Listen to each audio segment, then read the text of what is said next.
Testing, Jackson, Texas. Testing. Can you hear me?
one committee member that.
Seven.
Up and marry up well with what we're attempting to do here.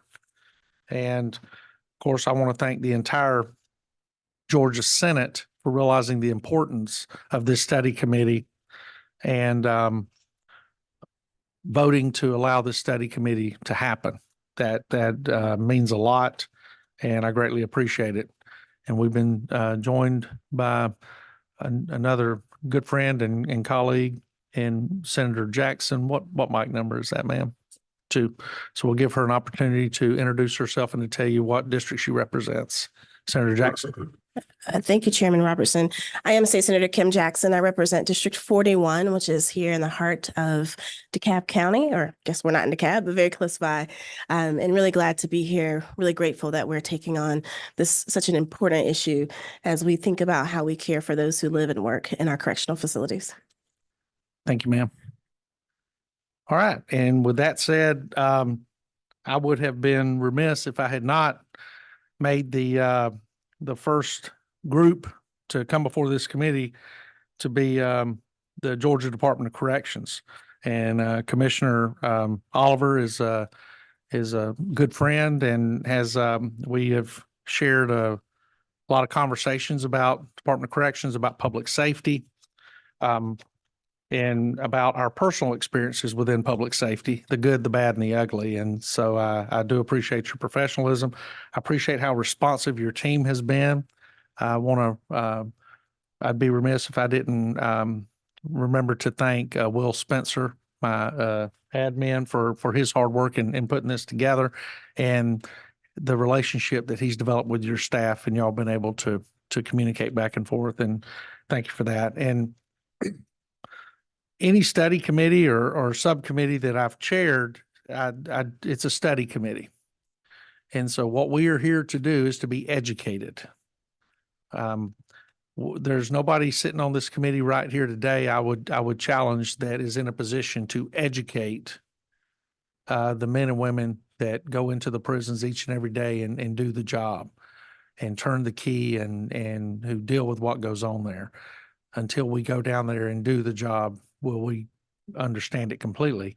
So what I've asked Commissioner Oliver to do is to bring himself and his experts in here and educate us on what's going on in the Georgia Department of Corrections, to answer any questions we have based on the subject matter that he's discussing, and to try to better understand the position that the Georgia Department of Corrections is under. And as we move through these meetings, we will discuss some of those controversial things. I attempt occasionally to read the media reports on the Department of Corrections, but when the first or second sentence in the newspaper or on the 6 o'clock news is the opinion of the individual writing the article or the opinion of the individual speaking into the mic, then I usually lose interest. I will be a state senator as long as the people elect me, but I will always be a cop. And I think facts are the important thing.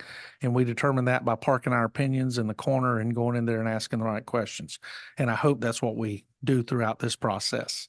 But as we move through the process, some of those more controversial issues will be discussed.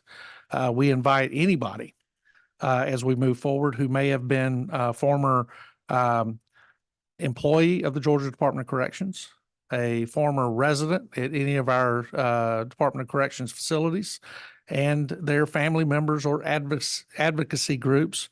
Please reach out to Will Spencer, my office, and he'll get you scheduled for the meeting that would be appropriate for the subject matter that you wish to discuss.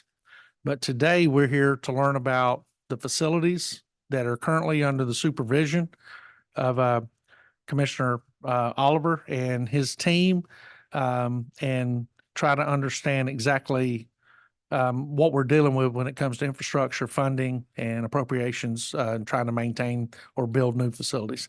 So I'm going to shut up and turn it over to the Commissioner. Commissioner, good morning. Good morning, Mr. Chairman, and thank you again, and thank you, members of the committee. I think it's really important. I think, as you highlighted, the purpose of this study committee, and to really just educate not only you, but the public as well, about the hard work and the good work that the men and women do here at the Georgia Department of Corrections, and also to identify some needs and some low-hanging fruit that we can get some assistance on to help continue to move the system forward. But before I get started in my remarks and through the presentation, I'd like to introduce my team as well, and I'll have them introduce themselves. And I'll start here to my left with Assistant Commissioner Randy. So, good morning, Mr. Chairman, members of the committee. My name is Randy Sauls. I'm the Assistant Commissioner for the Office of Health Services, and I have approximately 35 years of healthcare experience, and I've been with the agency in this role for the past 8 years. Hi, Mr. Chairman, Alan Watson, Chief of Staff, Georgia Department of Corrections.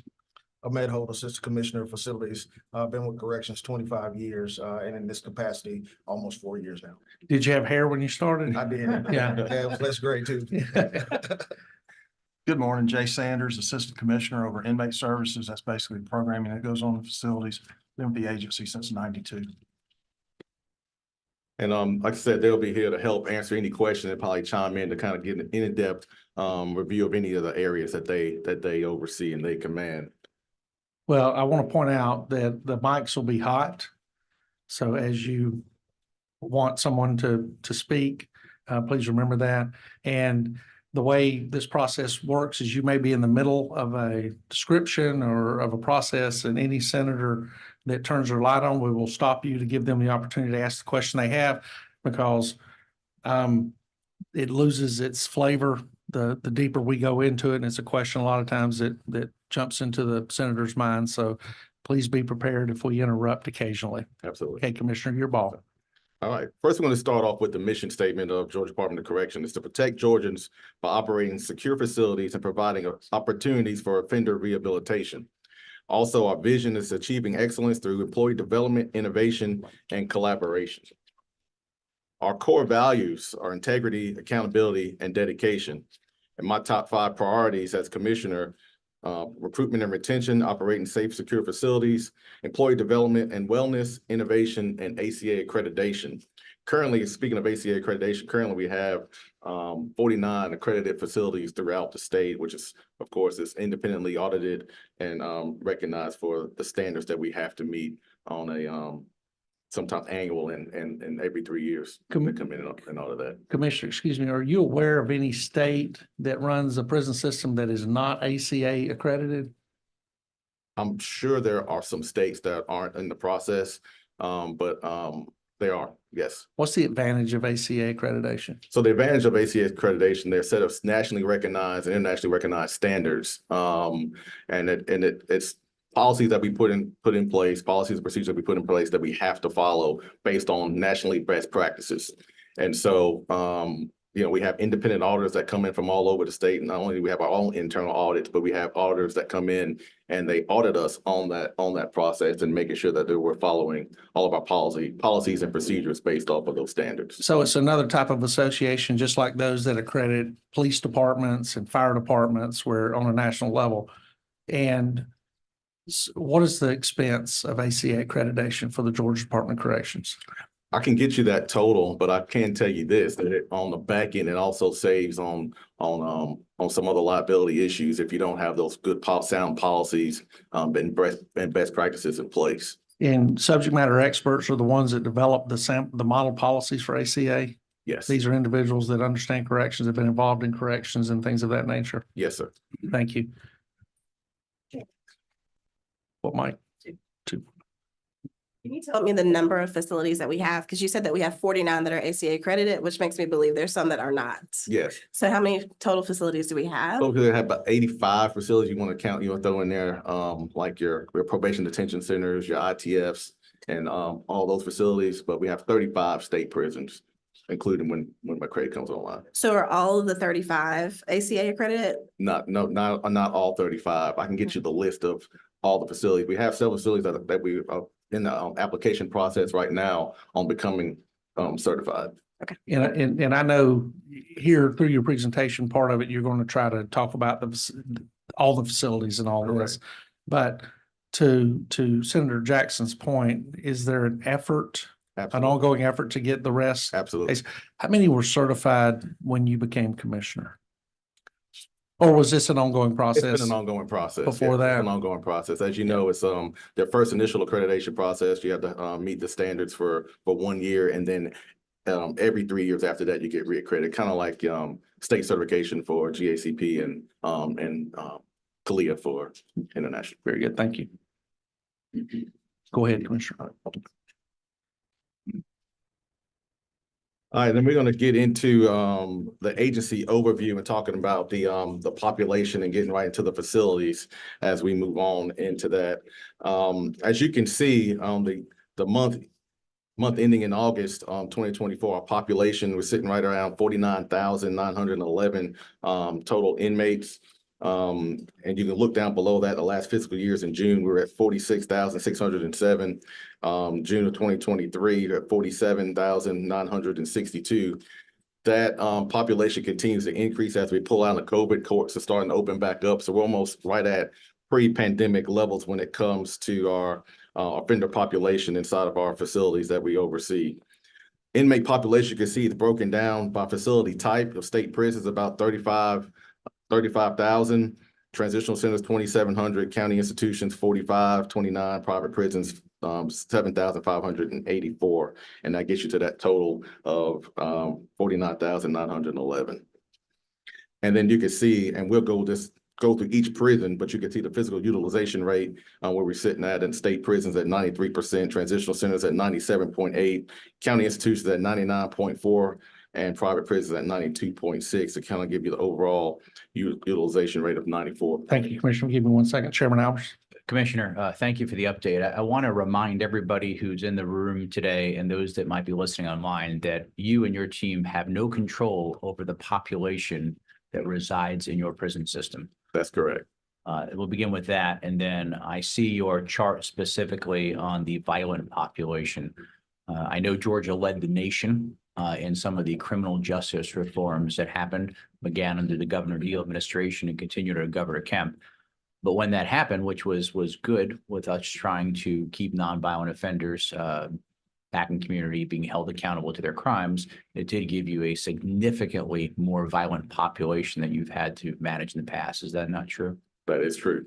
Actually, it's 12% increase since criminal justice reform. It's actually still an increase over the last 5 years, but about 12% increase in violent offenders that came into our system after criminal justice reform took place. Thank you. You're welcome. And I want to caution everyone on both sides that we don't want to get anything specific that could impact security at any of our prisons as far as manpower versus population. So as we move through talking about it completely, if there want to be some offline conversations over specific prisons in your district, I can appreciate that, but let's be super careful that we don't put any correctional officers or inmates in danger by revealing some security issues that need to be kept close to the vest. And sticking with that, and I'll come back up to the top section, but sticking to the population, the violent population, you can kind of see there 74, 75% violent, depending on a snapshot in time and when you pull the information. But and out of that, about 31% of all GDC offenders are STG or security threat groups, or what we call them gang involved or validated gang members. So that sits around 15,590 offenders. You just used a acronym. What was it? STG, security threat group, Okay, thank you. gang involved. Right, but security threat group is what the acronyms, yeah. So I know I talk fast, so please slow me down. Had lots of coffee this morning. And out of that, our mental health population is steadily increasing as well. Total inmate population for our mental health population is somewhere hovering just a little over 14,000 system-wide. If I could. Yeah. Just to clarify that, Commissioner, between the gang affiliated groups and the inmates with mental health challenges, that represents a majority of the folks you currently have in the prison system. Is that not accurate? That's accurate, yes. Thank you. And to follow up on that, and I apologize, Sauls. Deputy Commissioner Sauls, where, giving us a solid percentage, if possible. If you look at the DSM-5, you're looking at depression as being a mental health issue. And I promise you right now, I'm a fairly level-headed person to the chagrin of Chairman Harbison. But if I went to prison, I'd be depressed. I mean, I'd be upset. Are these determinations made at classification when they go through Jackson to be classified as whether they are having a mental health issue that would require them to be placed in a particular facility? And possibly, I hate using the I word, but it's a reality, isolation. Is that determination made at classification? Yes, that is done at classification, where every offender that comes into the system goes through a mental health evaluation, and it's determined if they have a previous mental health condition or a new onset that's never been recognized. And then they're classified on mental health levels. And then based on those levels, they have a treatment plan, and individualized treatment plans would be made to that specific individual based on their specific diagnosis and need. How long is that classification process dealing with mental health? Well, the classification process is 7 to 14 days. Just with the mental health? Well, it would take a couple of hours to do the classifications on those, because they have to go through the assessments. And please take this question in the manner in which it's offered. How do you make a determination in 2 hours whether somebody has a mental health condition that they were priorly unaware of? Well, we use validated assessment tools. Okay, are these tests that they take and you Well- feed them into a software system and it regurgitates, and I'm not belittling it because I know a lot of research and science goes into it and I respect that and I've used them in the past, but is this what we're talking about? It is essentially, we use individual counselors individually assess every offender that comes into the system, determine their risk profile, and they're based on those assessments. And then based on that, they may be referred to further treatment, or they may be referred to further evaluation and classification. That's just the assessment phase. So they may have lifelong treatment in front of them. They may have never been treated before. So this is just in classification. This is just the initial evaluation and understanding if they do have a mental health illness. If I may, Senator Robertson. Yes, sir. When they come in during diagnostic process, that again is that 7 to 14 day period. And what Mr. Sauls is speaking of is merely the assessment that pushes them into a category to be reviewed by licensed clinicians, licensed counselors. And that diagnostic process, once they've been pushed through that process, they then go through what we call a classification process at each individual facility where they're encountered by a treatment team. That is a more extensive review of how long they've been in a mental health process.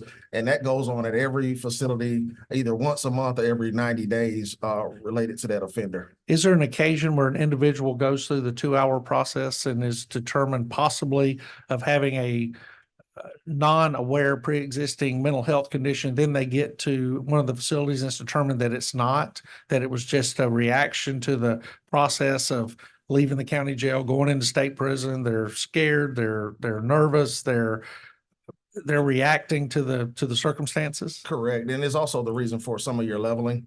So when you start talking about how we level our offenders, level 1 through a level 5 offender, you may have an offender that is initially set up as a level 2 offender. And through review, through the licensed clinicians, through the counseling staff, they then begin to review that person and step them down, whether that's either a traumatic experience or them coming into the facility and experiencing prison for the first time, or whether or not it's a dual diagnosis related to some drug use that they may have, or as a result of actually some events that they've had to deal with coming into the system. So there's a prolonged process. Is there ever an occasion where an individual comes out of diagnostics, comes to a facility, they're reevaluated, the classification is changed and they're sent back or relocated to another facility because of some hiccup? Absolutely. And then the other thing is you also have inmates that enter into what we call a crisis phase. And during that level 5 phase, and they're evaluated during that crisis phase. So tell me what a crisis phase is. So we have what's called crisis stabilization units. During that crisis, whether or not they're having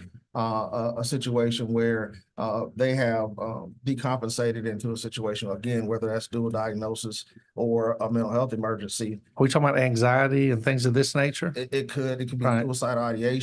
It could be homicidal ideations. During that time, we review that offender. And we're still in classification and diagnostics, right? Correct. Okay.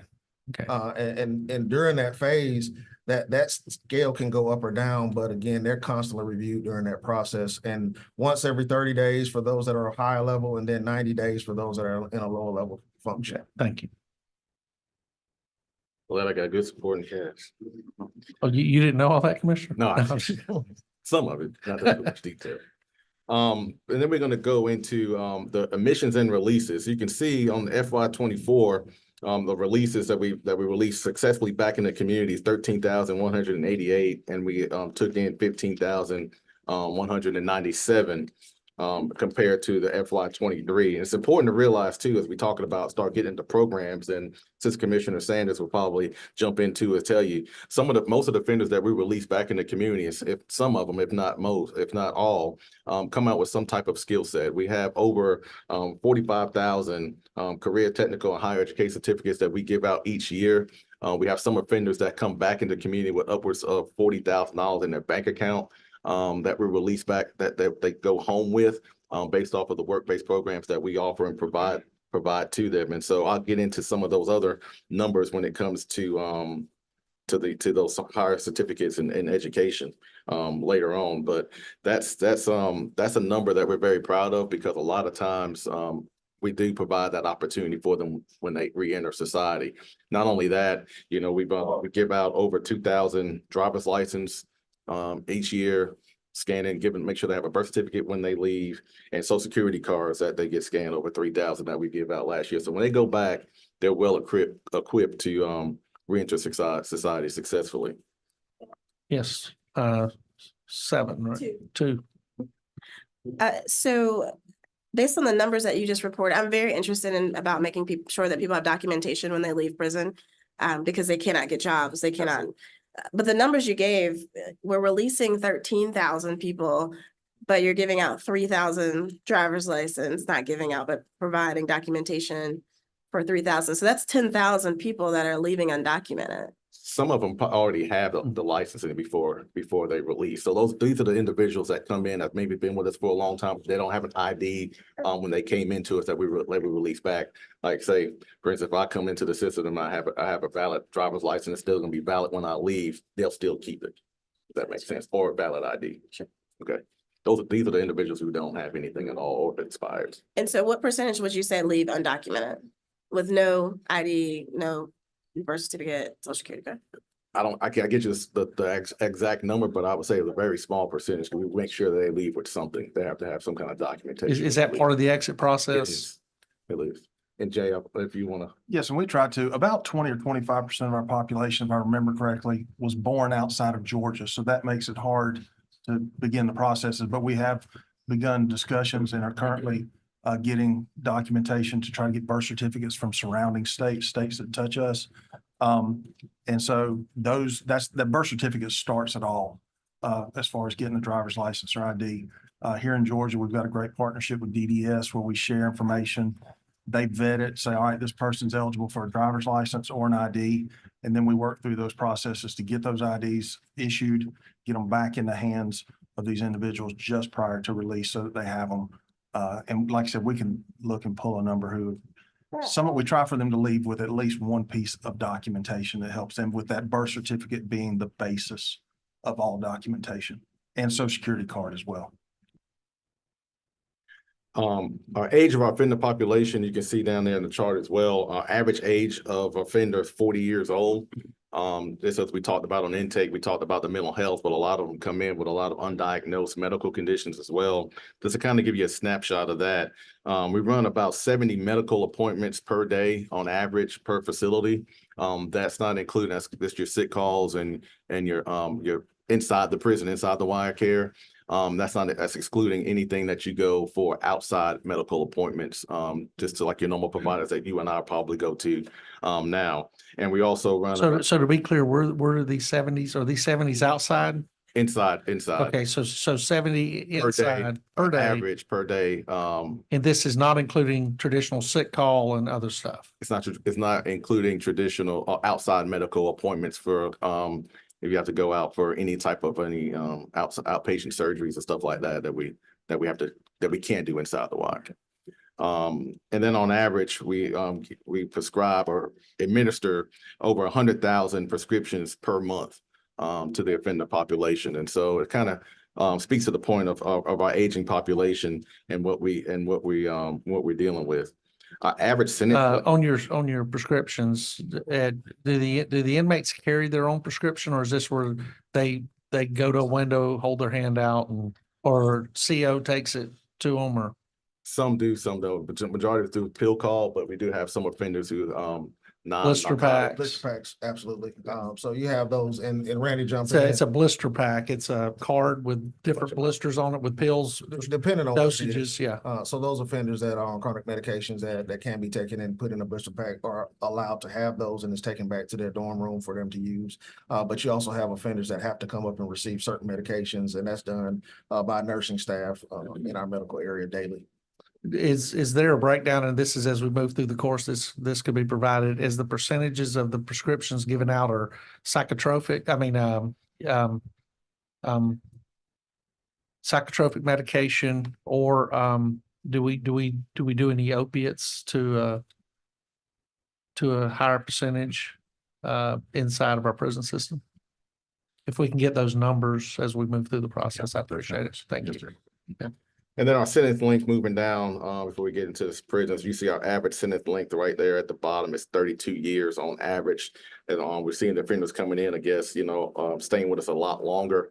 And to Senator Albert's point, we don't control that, but they are coming to us a lot longer and with lengthier sentencing parameters. Do you find that that equates to the fact that we have much more violent individuals going into the system? As to Yes. why the longer sentences are? Correct. And one of the things that not too long, about a month or so ago, I was at the Superior Court Judges Conference and talking to some of the Superior Court judges.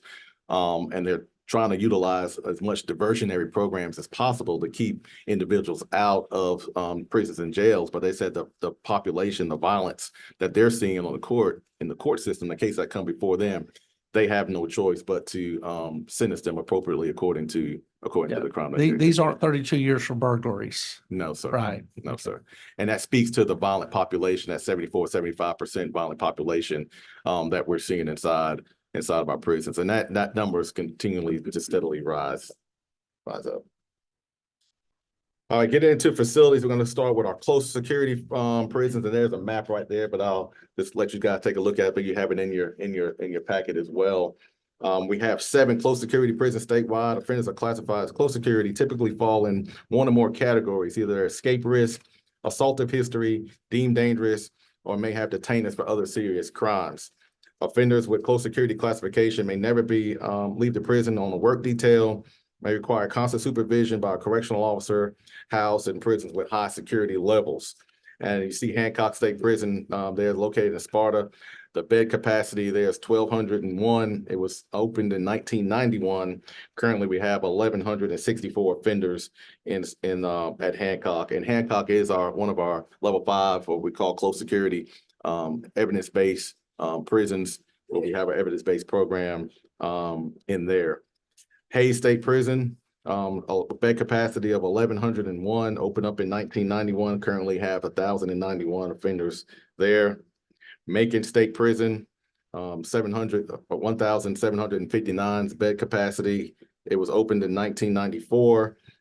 Currently we have 1,753 offenders located there. Smith State Prison, located in Glenville, 1,562 bed capacity, opened up in 1993. Currently, we have 1,247 offenders there. Let me just put a pin on Smith State Prison right quick, because I know usually that's the topic of conversation, and you probably want to know, okay, well, you have 1,247 inmates at Smith State Prison. One of the things that we've done, and I've tried to look at strategically, is we drew that population down, and the majority of Smith State Prison right now is a single man cell prisons. We took the population out of double man and spread it throughout the state, throughout the other level 5 prisons. And so we have vacant beds, a lot of vacant beds at Smith, but also speaks to the fact that outside of the recent incident with our violence level at Smith on inmate has dropped significantly in that time frame because of the single cell model that we created at Smith State Prison. Commissioner, let me follow up on that. I went and visited Smith State Prison a couple months ago with relatively no notice. You didn't send a team of people there. I met with the warden and the people that work there. And knowing the challenges we had there before time, I want to take a moment to say that the warden there and the staff and the support that you all have given him is probably one of the biggest turnarounds I think we've seen. And I think we've got a blueprint in place for how to take a facility that was severely challenged and show where it can become, because that is a very, very different prison than it was just a year or two ago. So I think in so many times we sit here and we want to report all the quote bad news, and we're not taking the time, and this is a perfect instance to talk about the good news and a very good turnaround. So I want to make sure that people know that and understand that there are some really good things happening as well. Yes. So on the document that you got in front of us, on the closed security prisons, the newest one we have opened in 1994, so it's 30 years old. That's our newest prison in the state. What's the legitimate lifespan of a prison? I would say with today's population and the sentence length and the more violent populations that we're dealing with, can't really put a lifespan on it because it's all determined by inmate behavior. But I would say at least 15 to 20 years, you're going to have to really start looking at it if the population continues to change how it is. Our aging infrastructure, if you if you can allow me right quick, our aging infrastructure is one of our biggest challenges. When you look at our newest prison is 34 years old, that's our biggest challenge. The prisons that we have today are not built and designed to handle the type of offenders that we have in our custody currently. So it's safe to say over the last 30+ years, technologies came a long way and hardening of prisons have came a long way. Absolutely. And it's making it more difficult to integrate technology and upgrade facilities with our aging infrastructure. Inmate population, they'll get to whatever infrastructure or technology that we could put in there, and either destroy it or make weapons out of. And so we're constantly, what we're doing right now, so we have to house and we need the bed space. We're what we call dry docking facilities, and we talk about that when we get to Autry, dry docking facilities and upgrading and hardening facilities to make it conducive to the population that we're dealing with right now, because quite frankly, it's just not conducive to that. So to qualify your statement, about 10 to 12 years after we opened up our newest facility, we began a project of hardening that facility. So it does go to the point that very shortly after that, we have to start working towards a way to better solidify that prison. And you hit a point too that we'll get to later, I'm sure, talking about inmates get to parts of the prison to hurt some of the infrastructure you have in place. So we'll discuss that when we get there. Okay. Yes, can you speak to the science behind putting all of the most violent, most dangerous people in the same facility as opposed to dispersing them? I have a 3-year-old and I try like to never put him in a room with 5 other 3-year-olds because the level of destruction is significantly greater than when he's around some people with some good influence. And so I'm just curious, is there science behind that, behind locking all those folks up together versus scattering them where there may be some better influences available?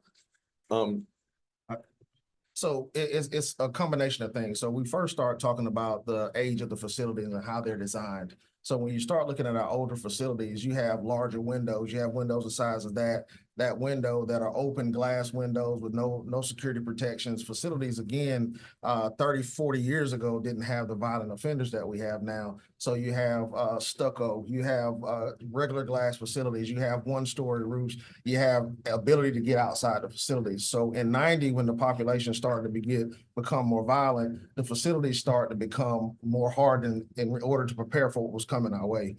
So you had a core group of facilities, about 7 facilities that we had an opportunity to start to harden that were way more secure than what you had in the early timeframes. And so you look at previous, we used to have to worry about makeshift weapons. Now we have, drones coming in and flying actual tools in to dismantle those facilities.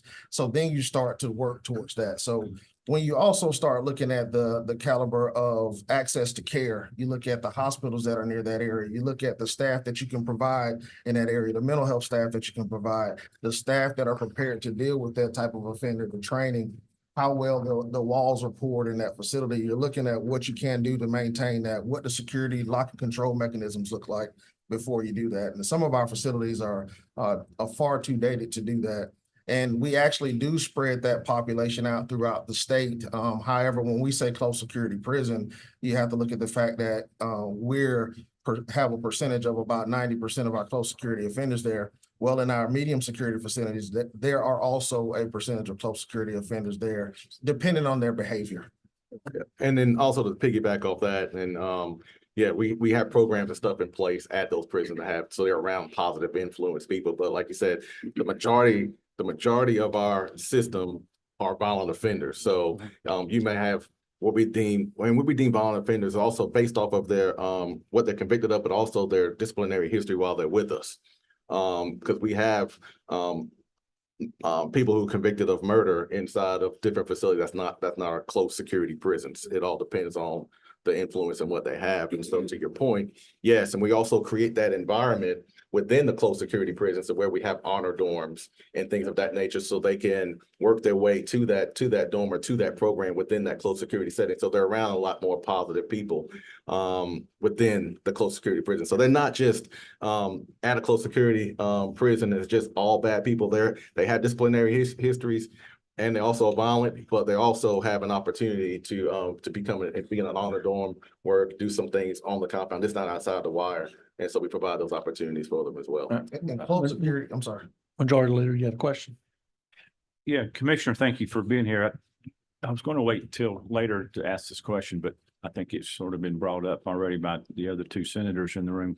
Looking at the age of the facilities, it looks like none of us in the room were in office when all these prisons were built. But what was going on in the 90s that prompted so many prisons to be built?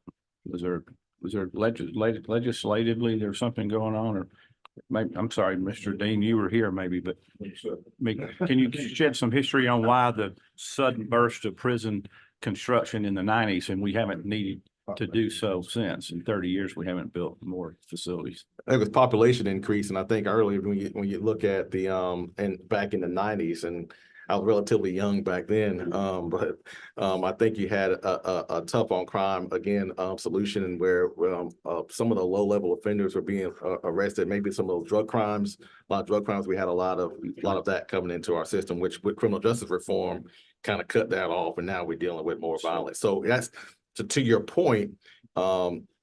It's the prisons that were built in that time for that era were they were conducive to the type of offender that we were getting at that time. So increasing violent crimes were occurring in addition to was it the 3 strikes and you're out Yes. philosophy back in, was Yes. it Dale Miller Well, that was the governor? And I think one thing we had, the reason you look at the early 90s is because of what happened in the mid and late 80s, where we had huge influx of drugs and everything else coming from the South.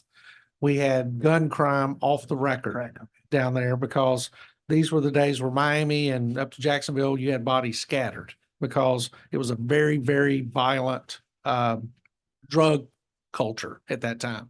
And so I think what happened is the facilities we did have became so overcrowded and they were very, very old that we had this big expansion happen in the early 90s to accommodate that.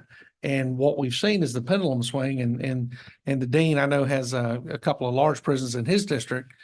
That now what has replaced those violent drug offenders are just violence across the board. So Could I follow up one last? absolutely. I guess I'm leading to the fact for the last 20 years or so, we've been able to manage the population of the prisons without adding capacity. Surely the occurrence of crime and criminal activity has continued to increase. So are we managing it through other type programs to get people out early, or how do we answer to the fact that we haven't built more prisons when we went through a really high growth spurt in the 90s and late 80s? Well, I think I can just thank criminal justice reform, because if it had not been for criminal justice reform, we probably would have built more prisons by now, because we need it. You see our bed utilization rate that showed on an earlier slide, we're sitting statewide or with state prisons about around 93%. So as that population continues to climb, we're gonna have to add some capacity at some phase, or see if there's some other creative way to release some more inmates. Thank you. Ms. Paul, go ahead. I'll yield to the dean. Dean, what mic are you on? This is number 10, sir. Yes, sir. Just to follow up, the 3 strikes and you're out, Majority Leader, you're correct. I think that greatly contributed to it, to deal with that influx of criminals going in that style in that era. But someone mentioned the drones and the cell phones. I know we hear that a lot, and I'm just wondering how we equipped and how we dealing with that issue. I know it's got to be, you got slicker crooks and you got people who are smarter and they're using all kind of technology. And I was told that when they just, somebody come outside and fly one in or fly a phone in or something like that. So, well, how are we dealing with that? And is that causing more pressure on your internal security? Definitely more pressure on internal security. Cell phones are a problem inside prisons, period. Cell phones are considered, in my opinion, considered a deadly weapon inside of a prison. They can orchestrate and conduct criminal activity inside and outside prison walls, to include drones.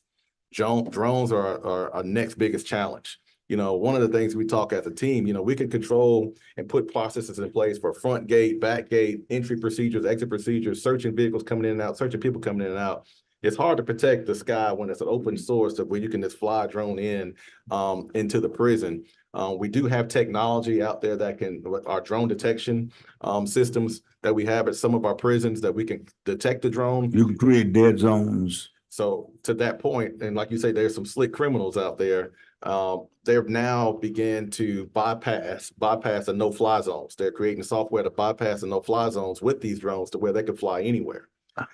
Drones right now, there's a constant battle that we face every single day. We're not talking about a drone that's the size of you know, a hand or something that you can get at Best Buy. They're huge drones that's probably fill up the interior of this space right here. I mean, they're just that big. Thank you, Mr. Chairman. And getting back to Senator Harbison's point, the Senate has led by putting tens of millions of dollars in the budget in order to curb the use of both cell phones and drones. It is important to note, though, that in a federal prison, the U.S. federal government allows them to jam those and not happen. But they will not let the same thing happen to our state prisons. And we have talked to our federal counterparts. I have personally talked to the FCC, the FAA, and every other alphabet soup agency up in Washington, D.C. But they need to make that change. And I think what the majority leader was talking about a moment ago, too, is I just pulled up the population chart. In 1985, we had half the amount of people we have today in the state of Georgia. Yes. Half. And if you think about the prison population, it's actually rather extraordinary that we don't have 100,000 people in the prison system, and we only have at this point about 49,000 and change. I think criminal justice was certainly a part of that, but hopefully it's everything we've been trying to do as a state to encourage people to follow the rules and specifically the rule of law. Yeah, absolutely. And there's a touch back on the cell phone issue. You know, as a collective body throughout the nation, not just in Georgia, it's a problem throughout the nation. Our state leaders and corrections, my counterparts, have gone to Washington, D.C. And lobbied and begged pretty much our delegation here in Georgia and also other members of Congress to put pressure on the FCC to jam cell phones. I know our Attorney General has also sent letters to DC to ensure that we can jam cell phone signals. The misconception out there is that the inmates are using cell phones to communicate with family because they just want to say hello to their loved ones. That's not the case. That might be they might be doing that as well, but the vast majority of the cell phone use, the contraband cell phone use, is going to continue the criminal enterprise, continue the drug trades, get drones and weapons into our facilities. And it was just evident by the recent indictment that we partnered with the FBI and the gang task force here recently, that our agents are a part of that task force. And I think that's another point to make. Is like we're taking the fight to them. If the FCC is not going to allow us to jam these cell phones and help us combat the drone issue, we're going to continue to take the fight to them in and outside of our prisons. And that's we're using every resource available to make sure that we're keeping our facilities safe for our inmates and for our staff, most importantly. Senator Beard. Cell phones are probably the most dangerous thing we got, as you said. When I was at Gypstick, cell phones coming in, calling in for drugs, try to get over the fence, whatever. So we won't name the prisons here, but we currently have some technology we've been using over the last few years. Although I'm not going to name the prisons, every prisoner that knows in those facilities know what you have. The current technology we have to absorb and to see what's trying to be sent out through text or whatever. How is that currently working, and what are we looking at in the future? Because we did appropriate a good bit of money for this technology last year. Yeah, and thank you for the funding. The technology we have is working, but just like any technology, it's steadily evolving. The criminals are steadily trying to beat us, and technology is steadily evolving. And so we got to try to stay one step or three steps, if not ahead of them, if not more. So the technology that we're going to be implementing, I think, will help that, but we can't just stop there. We got to make sure that whatever technology that we implement, we'll be able to stop it not only for today, but for the future as well. Is the technology you're implementing going to be different than the technology you currently have? Yes, Is technology that you're implementing anywhere else in Georgia currently? No, not in Georgia. No, sir. Not for Okay. cell phones. I want to try to stay on the facilities here, move forward, but real quick, are frontline correctional officers allowed to bring cell phones inside the guard line? No, sir. Okay. No, sir. And if so, is there discipline if somebody does bring one in? Yeah, thank you. And there's discipline for that. And then also, the new law, there's laws that Yeah, prohibits that. But so I'm trying to make sure, because I know in the county jail, they bring them in, but they had to go in their locker with their firearm. They could not bring it into the facility, but they don't even bring. They don't bring them in, not the frontline staff. Now, the warden can elect for certain staff to bring them in, but I mean, some wardens don't even bring their cell phones into the prison. Do wardens carry personal cell phones, or they carry state issued cell phones? State issue cell phone. Okay, thank you. And now we'll move on to facilities. Thank you. All right, just really quickly, moving back down the list. I think we put a pin on Smith State Prison, Telfair State Prison. You see there in 1992, 1,420 capacity. Currently, we have 1,413. Valdosta, we have currently 1,249 inmates there. Ware State Prison. Valdosta's got 1,249, Yes, but your capacity is 1,110. must be. The capacity is 1,330. That's a typo on there. Sorry. Oh, okay. We don't have a, Not that overcrowded. No, sir. Okay. and then 1388, I believe. it is. 88, 1338. 1338. Apologize on that. And then Ware State Prison, 1434, and currently at 1403. Moving on to our female facilities. You can see the map there. We go to Helms. Helms is a medium security facility with a capacity of 81 offenders, offers maternal support for expecting and recovering mothers. That was opened up, that's here in the Metro Atlanta area, opened up in 1990. And we renovated that. Emmanuel's Women's Facility. 27. 27.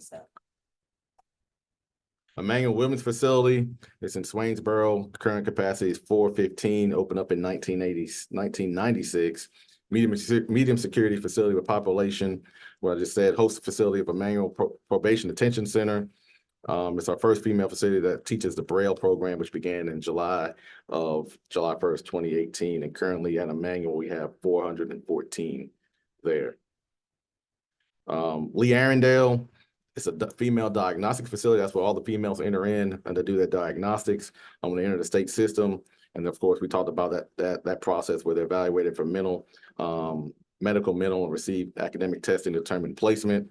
It's also the home of the nation's first all-female firefighting team, which is very good. We're very proud of that. And right now at Lee Arundel, we have 1233, and soon, of course, as you know, Lee Arundel, the females are going to be moving to McRae Women's Facility once here in the next within the next month or so. We start that transition. Very proud of that facility. I was there yesterday. I'm doing a final walkthrough to make sure that everything looks great. They're ready to receive the females, the ladies down there. It's gonna be good, nice air conditioned building. I told them they had to turn it up because it was cold in there. So you might start getting complaints, not hot in the prison, it's cold, but now we can adjust and regulate that. There's gonna be a lot of wraparound services in that prison and just trying to, that we have for the female. And I would encourage members of this body, if you want to take a look at any of the prisons, please feel free to do so, reach out to me, but then also the McRae Women's Facility, because we're very proud of that. Pulaski, medium security facility with a capacity of 1261. It's a host facility to Blakely Probation Detention Center. Currently at Pulaski, we have 1,181 offenders there. West Central ITF is our integrated treatment facility. It's a 9-month 4-phase substance abuse and recovery and mental health stabilization program provided by Centurion. And currently we have, I'm not sure how many women we have there right now at West Central. But Wentworth, a medium security facility, with capacity of 442, and currently we have 442 at Wentworth, women's facility. And real quick, now West Central, they would be classified for that facility during diagnostics. It's actually, it's either diagnostic or it's court ordered. It's court ordered when you go Okay. to the ITF and in the or RSAT program. And then once they complete the program there, are they reassigned to a They should be released. released? Yes. Okay. Unless they have any type of detainers or anything like that pending, but they're most likely the majority of them. are And did you released. say 9 months? 9-month program? Okay, so it's a prison, but it's a treatment center is basically. Correct. That's court ordered. Okay. Detention center. So there are no closed facility for women. Our closed security, what we consider closed security, we can house them at Lee Arundel and Pulaski. Okay. So McCray, when that comes online, what can do the same. It'll still house our closed security. Right now we have one UDS on a death sentence offender that's housed at Lee Arundel State Prison. What's the acronym? UDS under death sentence. Right. And that's the only Only female. female on death row right now, right? Correct. So in the violent percentages, what percentage of those would you say are female? I can pull it up per. I mean, if you could just get the numbers. Okay, of course, sure. Yeah, I Okay. don't want to get you sidetracked. That's, That population is steadily increasing. I'm glad you brought that up. That violent population within females is steadily increasing. I can get you that exact percentages as well as gang affiliation. gang affiliation and mental health as well. Those are steadily increasing, but the violent and gang affiliated female population has increased rapidly over the last 5 to 10 years. And are we getting many pregnant females into DOC from the court system? No, they come in regularly. As stated before, there are only 27 individuals at Helms. Of those 27, we're under 10 that are actually pregnant females Okay. at that location. So that number kind of stays pretty low. I tell you, on average, it's probably about 8 women at that facility at that time. And what's our population again? 40, the overall population? 49,000. 49,000? 11. And so it's only less than 10 pregnancies. And Yes. Regarding the pregnant What you on 10? Yes, sir. Regarding the pregnant females, I recall at one time we were looking at a bill that dealt with dealing with treating them a certain way as it relates to maybe late incarceration or delayed incarceration. What's the expense? What is there a very unusual expense, cost associated with that? And how do we deal with that in a, I guess, humane way? How do we handle that? And just a very brief synopsis, if you I'm will. glad you mentioned that, and I'll let Assistant Commissioner Holt talk to you about what we do and how we manage our pregnant female population. So when, again, the diagnostic process begins or a female comes into our facility, whether that's at a prison or probation detention center, they are tested for pregnancy at that time. If they're determined to be pregnant at that time, they are immediately moved to Helms facility, which is what we're talking about. During that time at Helms facility, they receive prenatal care. We actually have a doula program that we partner with Emory that is occurring at that time. We have an on-site medical staff that's there, a pediatrician that is there, working in conjunction with those females during that process. Once they give birth, those females are actually allowed to remain at the hospital for a period of time. And then from there, proud to say that they go to the postpartum unit where they stay for an additional 6 weeks at that unit where they receive postpartum care as well as mental health care. And that doula program is also part of that to help them continue that transition. Once they're done with that program, they are also then moved to their permanently assigned facility because diagnostic occurs at Helms also, so they don't have to go back to Arundel for diagnostics. Thank you. Very good. Thank you. Any other questions on females? I guess, yeah, let me, at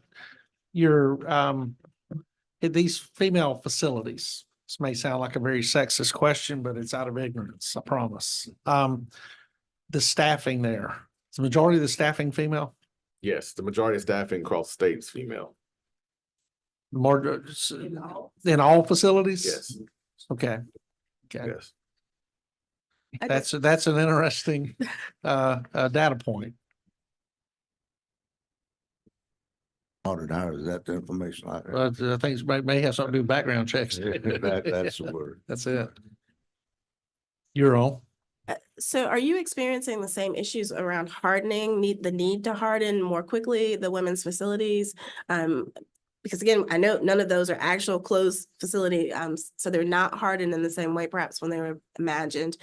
So are women who are in these places, are they destroying the walls and breaking down the buildings in the same ways that you're seeing in male facilities? Not in the same way as far as volume, but they're still coordinating, getting drone drops. They're still making homemade weapons, but it's not as not to the volume as we do in our male facilities. And so would you say that the urgency to harden our prisons and perhaps even build new ones is more on the male side of our prison system? Or do we also need, I mean, especially with McRae coming online, does that limit our need? And also, we don't know how old McRae is. So we renovated McRae. Right, how old, so when was it open though? We had that. 2002. And it's gonna house it has the bed capacity about 1,600 beds there. So we went in, that's part of that process. We bought McRae. We went in and did all the renovations and hardened to make sure to your point, so we didn't have to go back and do it again. And so when you walk in that facility, the facility is a hardened facility. But, you know, on the female side, you know, and I think you have the problem in county jails and prisons where you have, you know, people go in and jam the plumbing and flood the cell block. They dig into the walls, they break things and all that. Do you find there's less occurrences of that percentage wise in the female facilities as opposed to the male facilities? Yes, yes. Because in most county jails I've toured, the female area is always much clean, and there's no janitorial services. They're responsible for their own cleaning and all this, that the female facilities tend to be much, much cleaner than the male side is what I've seen in county jails. Yeah. And I don't know, is prison, is it not? I mean, is it just both are bad or? You have the luxury of having us be ahead of the curve in terms of hardening for female prisons. Right. With McRae coming online, we're beginning to experience an increase in violent females and STG females. However, with McRae coming online, we're having an opportunity to now move those offenders into that setting as well as utilize Pulaski for what it's used for. So that. Right, but violence is lower. once we move them into that facility, are they going to are they going to bring the bad habits with them and start tearing McRae up also? It'd be harder to tear McRae up than it would be, let's say, your Pulaski or Lee Arundel. Just because of the hardening just and the because of techniques and the tech- everything, correct, new that we put in there. technology. Absolutely, new Okay. technology, upgraded, upgraded locks, additional things of that nature that Good. we went in and redid. So it's not saying it won't happen, but the likelihood of it happening at the extent of. To the volume, yeah, volume of because McRae. people sit around 23 hours a day planning on how to tear things up, Yes. so. All right, special mission prisons. You see, you have Augusta Medical Prison, and that provides centralized acute care for and special and severe medical services for both male and limited sometimes on female offenders, such as dialysis, palliative care, statewide tuberculosis clinic, oral surgery, surgical services, infirmary, accommodated living, and pre-op and post-op services. That's our medical prison that we have there. Currently, we have 1,164 beds. You see that it was opened in 1982, and currently we have at Augusta.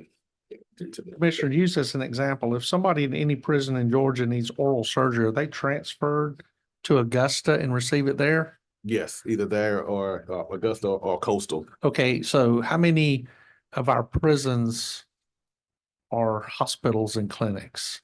You have ASMP, which is Augusta, and then we also have a clinical service at surgical unit at Coastal State Prison. Okay, Coastal State Prison, at one time, was there a mental health unit at Coastal? It is, still Okay, is. It is still is? Okay, so any of the 49,000, and I'm using oral health care because it seems like, you know, something I'm a little more familiar with, thanks to my wife, this profession, but so anybody, no matter what, if they have a need for that, they'll go to one of those two facilities. So we don't have oral surgeons moving around the state. We have inmates going to where the oral surgeons are. Correct, for oral surgery, periodontal surgery. Right. But we have dentists located in most of our facilities, or they go to a catchment facility. But if they're referred for an oral surgeon, then they'll be referred to Augusta State. Are the dentists in our facilities, are they part of a healthcare contract? They're actually employees of others? Are the oral surgeons, or do they belong to us, or is that also part of a healthcare contract? Healthcare contract. Okay, thank you. Yeah, Baldwin's Milledgeville capacity of 925 opened up in 1976. Baldwin is our level 4 mental health services, as well as crisis stabilization and acute care for our mental health populations. Kind of like we put most of our level 4 mental health inmates there. So currently we have 680 offenders there.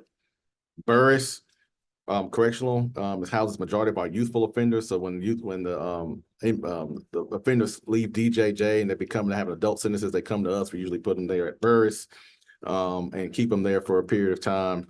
And we also provide work and rehabilitation program for over 600 general offender population. Does Borough still provide labor for dipstick? Yes, sir. Okay. And currently we have 680 at Burris. I'm sorry, 725 at Burris.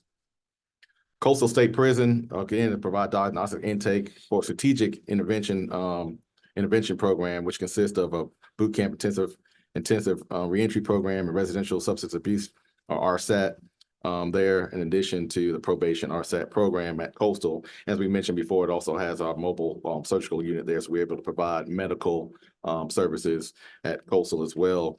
And Coastal, of course, capacity is 1940, built in 1980, and currently we have 1692. Of that 1692, how many participating in the boot camp? 0. They have to be sentenced to such, and we've seen a very steep decline in inmates that are being sentenced to boot camp. Because Borough started out as a boot camp, right? And so this boot camp is non-functioning? No, sir. Okay. You really don't see those coming into the system anymore, just the sheer nature of what they're trying to divert most of those out. Yeah, they can take care of them on the front end, get them somewhere else, and Correct. the investment is enormous in the Yes. boot camp side. Yes. Yes, ma'am. So if someone comes through the diagnostics process and they're determined to have a substance use disorder, do they go to Coastal automatically, or do they end up being dispersed? Let's say their offense is a higher level. If they end up not at a residential treatment program, then how do we care for their substance use disorder? That would be my question. So we try to get them in RSAT if we can. Okay. Put them in one of the prison RSATs, because we have prison RSATs and we have probation RSATs scattered across the state. Some prisons, a couple facilities house both, but the populations typically are kept separate. So we have other programs that we use to address substance abuse if we cannot get them immediately into that 9-month program. A lot of times we try to use the 9-month program. We try to address their substance abuse throughout their sentence, and then try to use that 9-month program just prior to release, so we can release them to probation, parole supervision with some aftercare to follow. So there's a continuity of treatment from the residential program back to their releasing, and they continue it in the community. I know y'all, does your monthly report still come out that lists all the data points of who are being held? Because it always blows my mind, being a good Baptist, that the vast majority of your 49,000 are Baptists, and I still can't figure that out. But on the substance abuse side, do we collect data on what the primary substance of abuse is? Is it, are we finding, is it alcohol? Is it marijuana? Is it? I don't have the main numbers right now. I can get those for you. Could you? But meth has been a strong push, and then some of the newer drugs, obviously right now, are Right, the strips and other things. right. Now, the meth in meth is still very prominent, but again, I mean, rehabilitation for meth is sometimes incarceration is the best way, as opposed to scripts where there are a lot more health issues related to that, and of course, alcohol being the deadliest. But So if you could pull those numbers together so we could kind of see what our population's going in there, what type of addictions are going in there predominantly, I think that could help.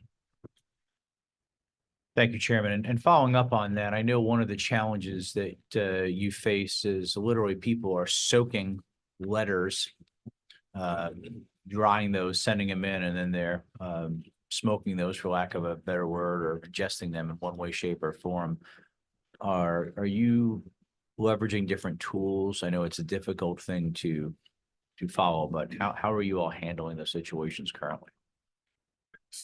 So on that, you know, we, and thanks again for some of the funding. We're trying to come up with we're gonna come up with like a centralized mailing system and use a scanning device to scan for treated paper.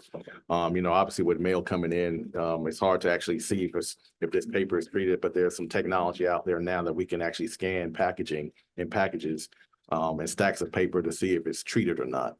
You know, one of the things, it's just kind of bizarre that at the end, you're talking about like treated paper. I mean, it's anywhere between either it's methamphetamine, the majority of it's roach spray or some kind of bug killer.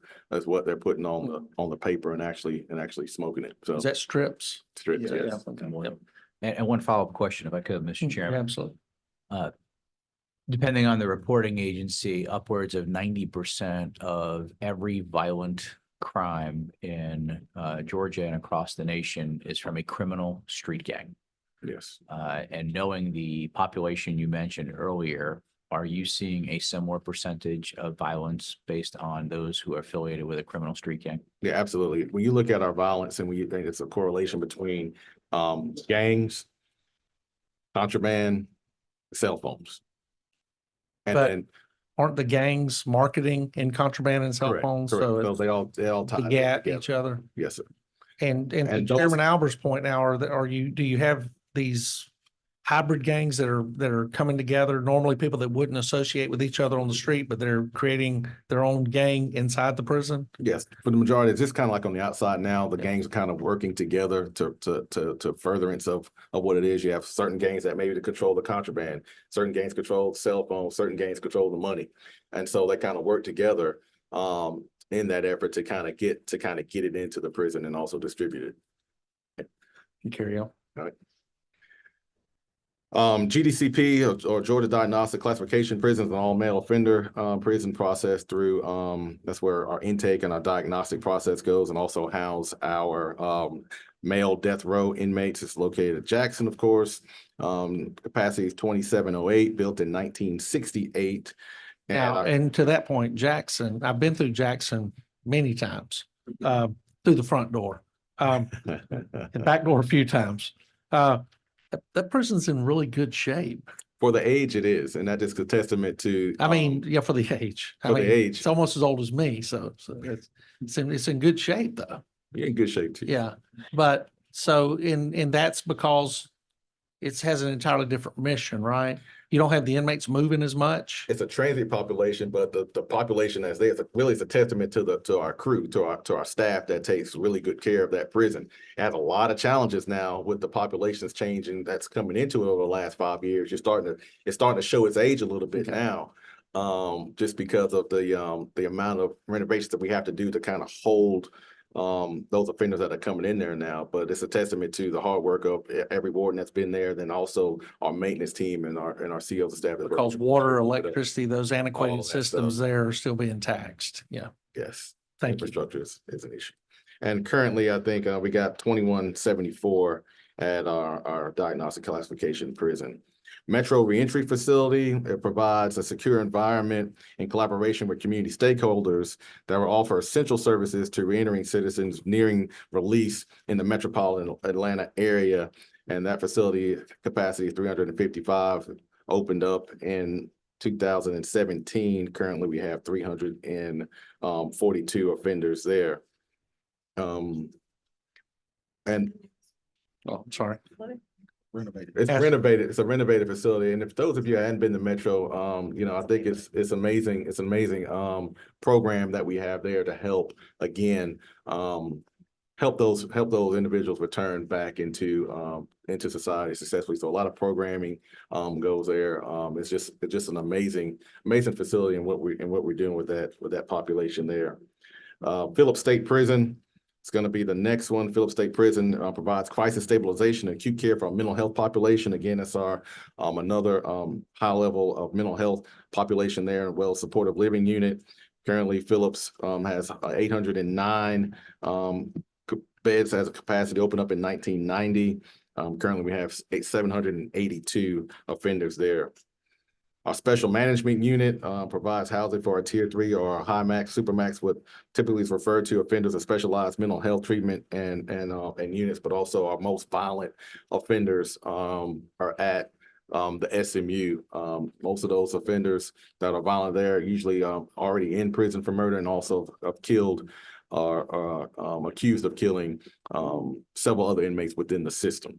And currently that bed houses 192 offenders. It was renovated or built in 2005, and currently we have 167 offenders there. How far is that facility from diagnostics? It's on the same campus. plot. It's on the same campus? Yes.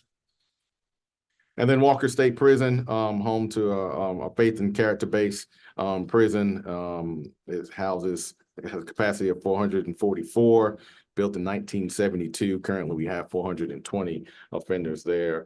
And that facility, again, is another one of our flagships that we kind of show off up there with their faith and character base that they have going on. At the faith and character base prison there at Walker, the crimes committed by those, does it cover the gambit? It's mainly sex offenders. Mainly offenders. sex offenders? Yes, yes. Yeah. So I'm new to this committee, but We all when you talk about, you guys are the experts in this area in the Senate. Talk about the faith and character-based program. Give me some examples of what that includes in the prison. I'll let Ahmed or Jay want to talk about what you're doing. Yes, we have a lot of volunteers that come in. Mhm. A lot of it's non-denominational. It's a cross between faith and character and good behavior dorms as well. These individuals want to be there. We've got a lot of programming that goes along with it. There's some great vocational programming up there and some welding pieces that go with that as well. And a lot of the programs also inmate led. But like I said, a huge volunteer population that come into Walker, and a lot of those are from the Chattanooga area coming down to Walker and help us with that faith and character. We use those mentors that go through that program at other facilities throughout the state. So they go up to Walker, they participate in that program, they learn certain skills, they get trained in certain skills, and then we move them into faith and character-based programs at our other facilities in order to help engage that population. And the vast majority of these are sex offenders? Yes, nonviolent from a standpoint of violence, but yes, sex offenders. I was curious. That was my next question. Well, quite honestly, How it's how effective is that? And could you implement that across the entire system? And we have, if you want to talk about Hancock, what we're doing down in Hancock on our level 5 prisons with our evidence-based prison. correct. You hear us talk about evidence-based programming a lot when we talk about our facilities and where we're starting to move to. And kind of going back to Metro and Walker State Prison, we use those folks that go to that program, get that mentorship, as well as our Novus program or college program at Phillips State Prison to get that skill set to then go to other facilities to help us stand up those other programs. When you talk about the sex offender population that's at Walker State Prison, it's an application program. People have to actually want to go to that program. And look, I'm the devil's advocate, and Commissioner Oliver knows that. I can train a sex offender in faith and character at Walker, but I'm still limited to where I can send that individual to be a mentor. Correct. Because they have a bright red target on their back. And in certain facilities, the faith and character would be the last thing they'd be talking about if they went in there and tried to convince others. And I'm talking primarily in the male population that I'm familiar with of people incarcerated.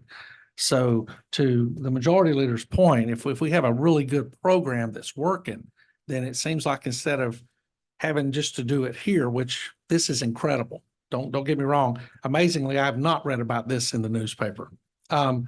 but that we could take that model and move it around and put it in other places and generate that same kind of response. And it is, and Walker is the state's only completely faith and character-based facility. Okay.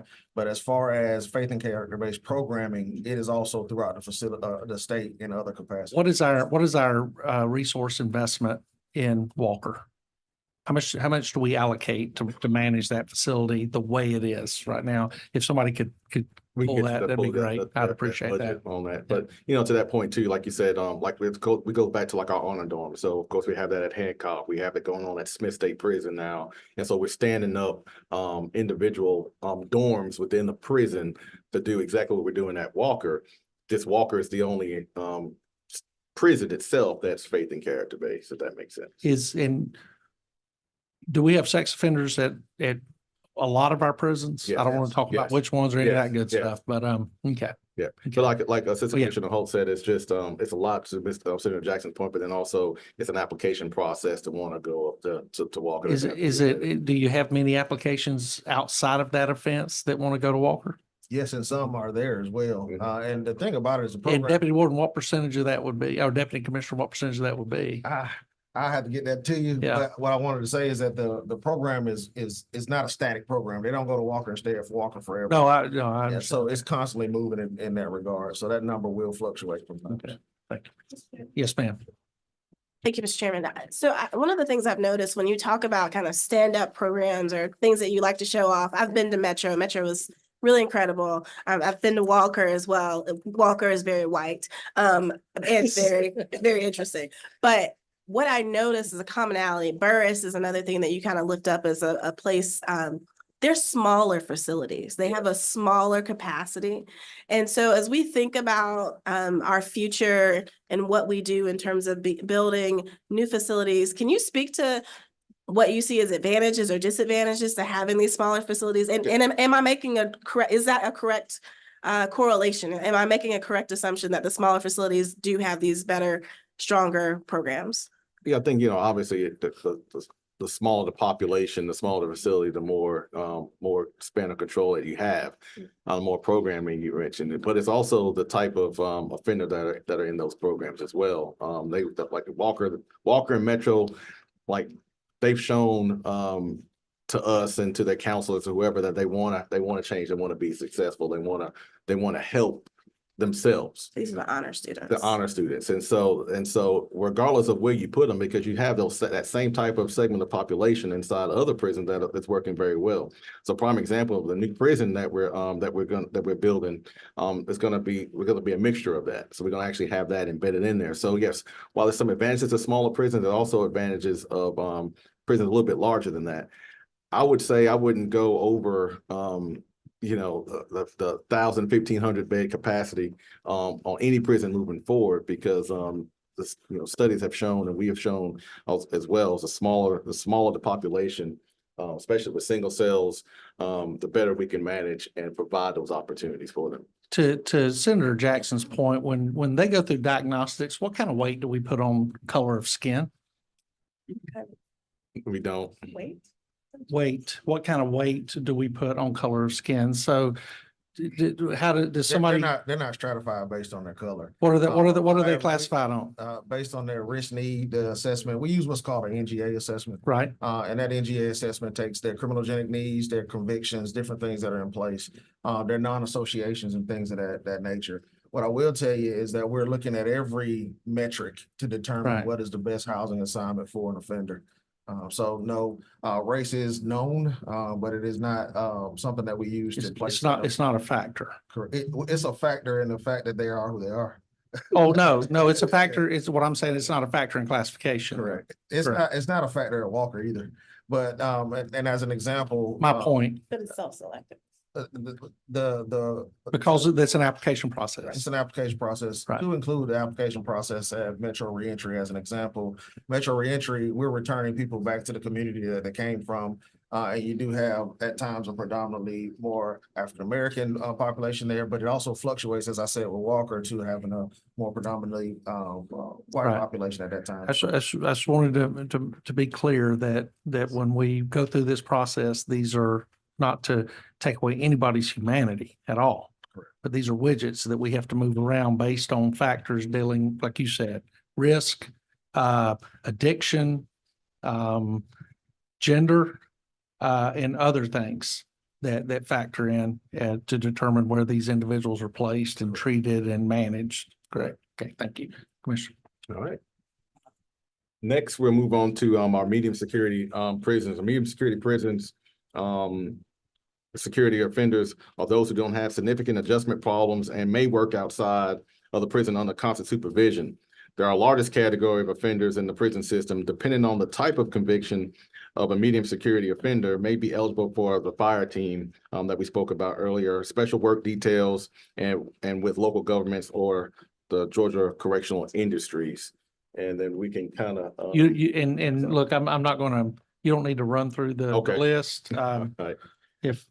If any of us have any questions, I think we can reach out. You have a good government team that's always very responsive, so we can do that All right. on that number of prisons. right. And Uh, as we move let's- through, if you'll just tell us the role of transition centers. Yeah, can I just mention Autry really quickly? Yeah, on that? absolutely, yeah. One of the things we talked about when I said we're gonna put a pin down on Autry. So if you look at Autry, it houses 1,698, opened up in 1992. Currently, we have 284 inmates in there right now. What we've done with that is we had we call dry dock, so we're talking about hardening, go back in. We took that prison offline for a period of time to go in to do the renovations, to harden, to put more technology, infrastructure, upgrade our water, just overall renovation of the facility. So now we're just starting to move back in to Autry slowly. And so we have roughly about 2,000 beds, a little over 2,000 beds offline system-wide for hardening projects like we're doing at So Autry. tell me before and after Audrey, what was it like before? What is it today? As far as when you walk in and look at it? I can probably show you before and after pictures, but what I can tell you, we had to harden ceilings Right? in Autry. Obviously, we had some issues down there with our water infrastructure, so we upgraded the water infrastructure there at Autry. We put more technology in there, lock and control systems for our locks at Autry, and other technology we're gonna. So would you say it's like a new prison? I mean, Long way from new. well, no, I understand what you're saying, but I'm saying, but It's from gotta what be- it was before walking into it today. It's got. Still have a long way to go. Okay, Uh, and the- what is that? The part of it is we're beginning to open it back up and slowly is because we have begun to populate one side of the prison. We still have work to do on the opposite side of the facility to continue to Right. to bring it up standard. So what you have now is a updated water system at that facility that. Which was is not- huge. Which is major in regards to what we have there. And we also have updated hardening at that facility, which was much needed at a medium security facility. And was that a single line budget, that entire reno there? Yes. So y'all could get us the numbers on what it costs to renovate this aging, let's see, 1992 Yes, sir. prison? Yes. Okay, 70, it's about roughly 70 million. 70 million? Yes. I think you're on the border of answering my question. Sometimes when you start renovating a house, you find out it's cheaper to tear it down and rebuild. Not in To, today's market, but. how much does a new prison cost? Say it's a 1,000 bed unit. And you know that exactly, don't you?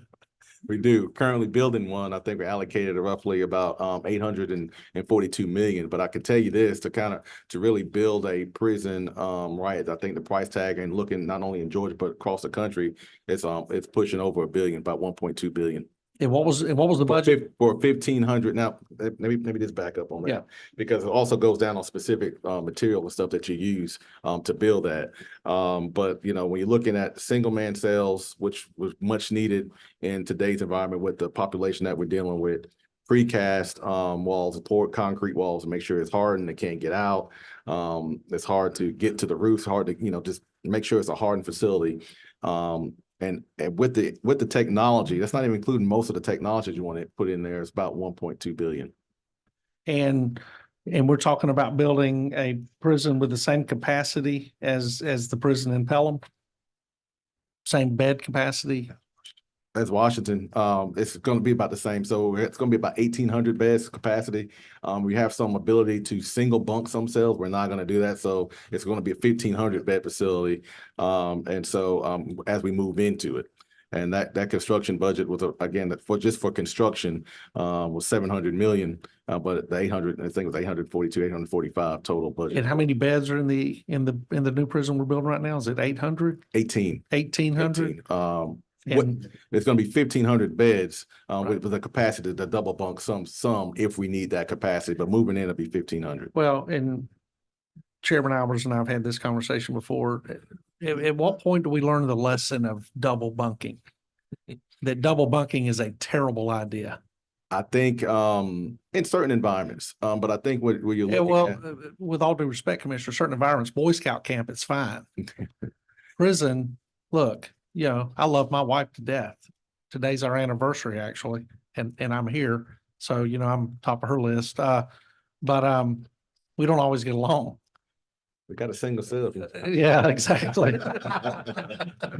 Put me in protective custody.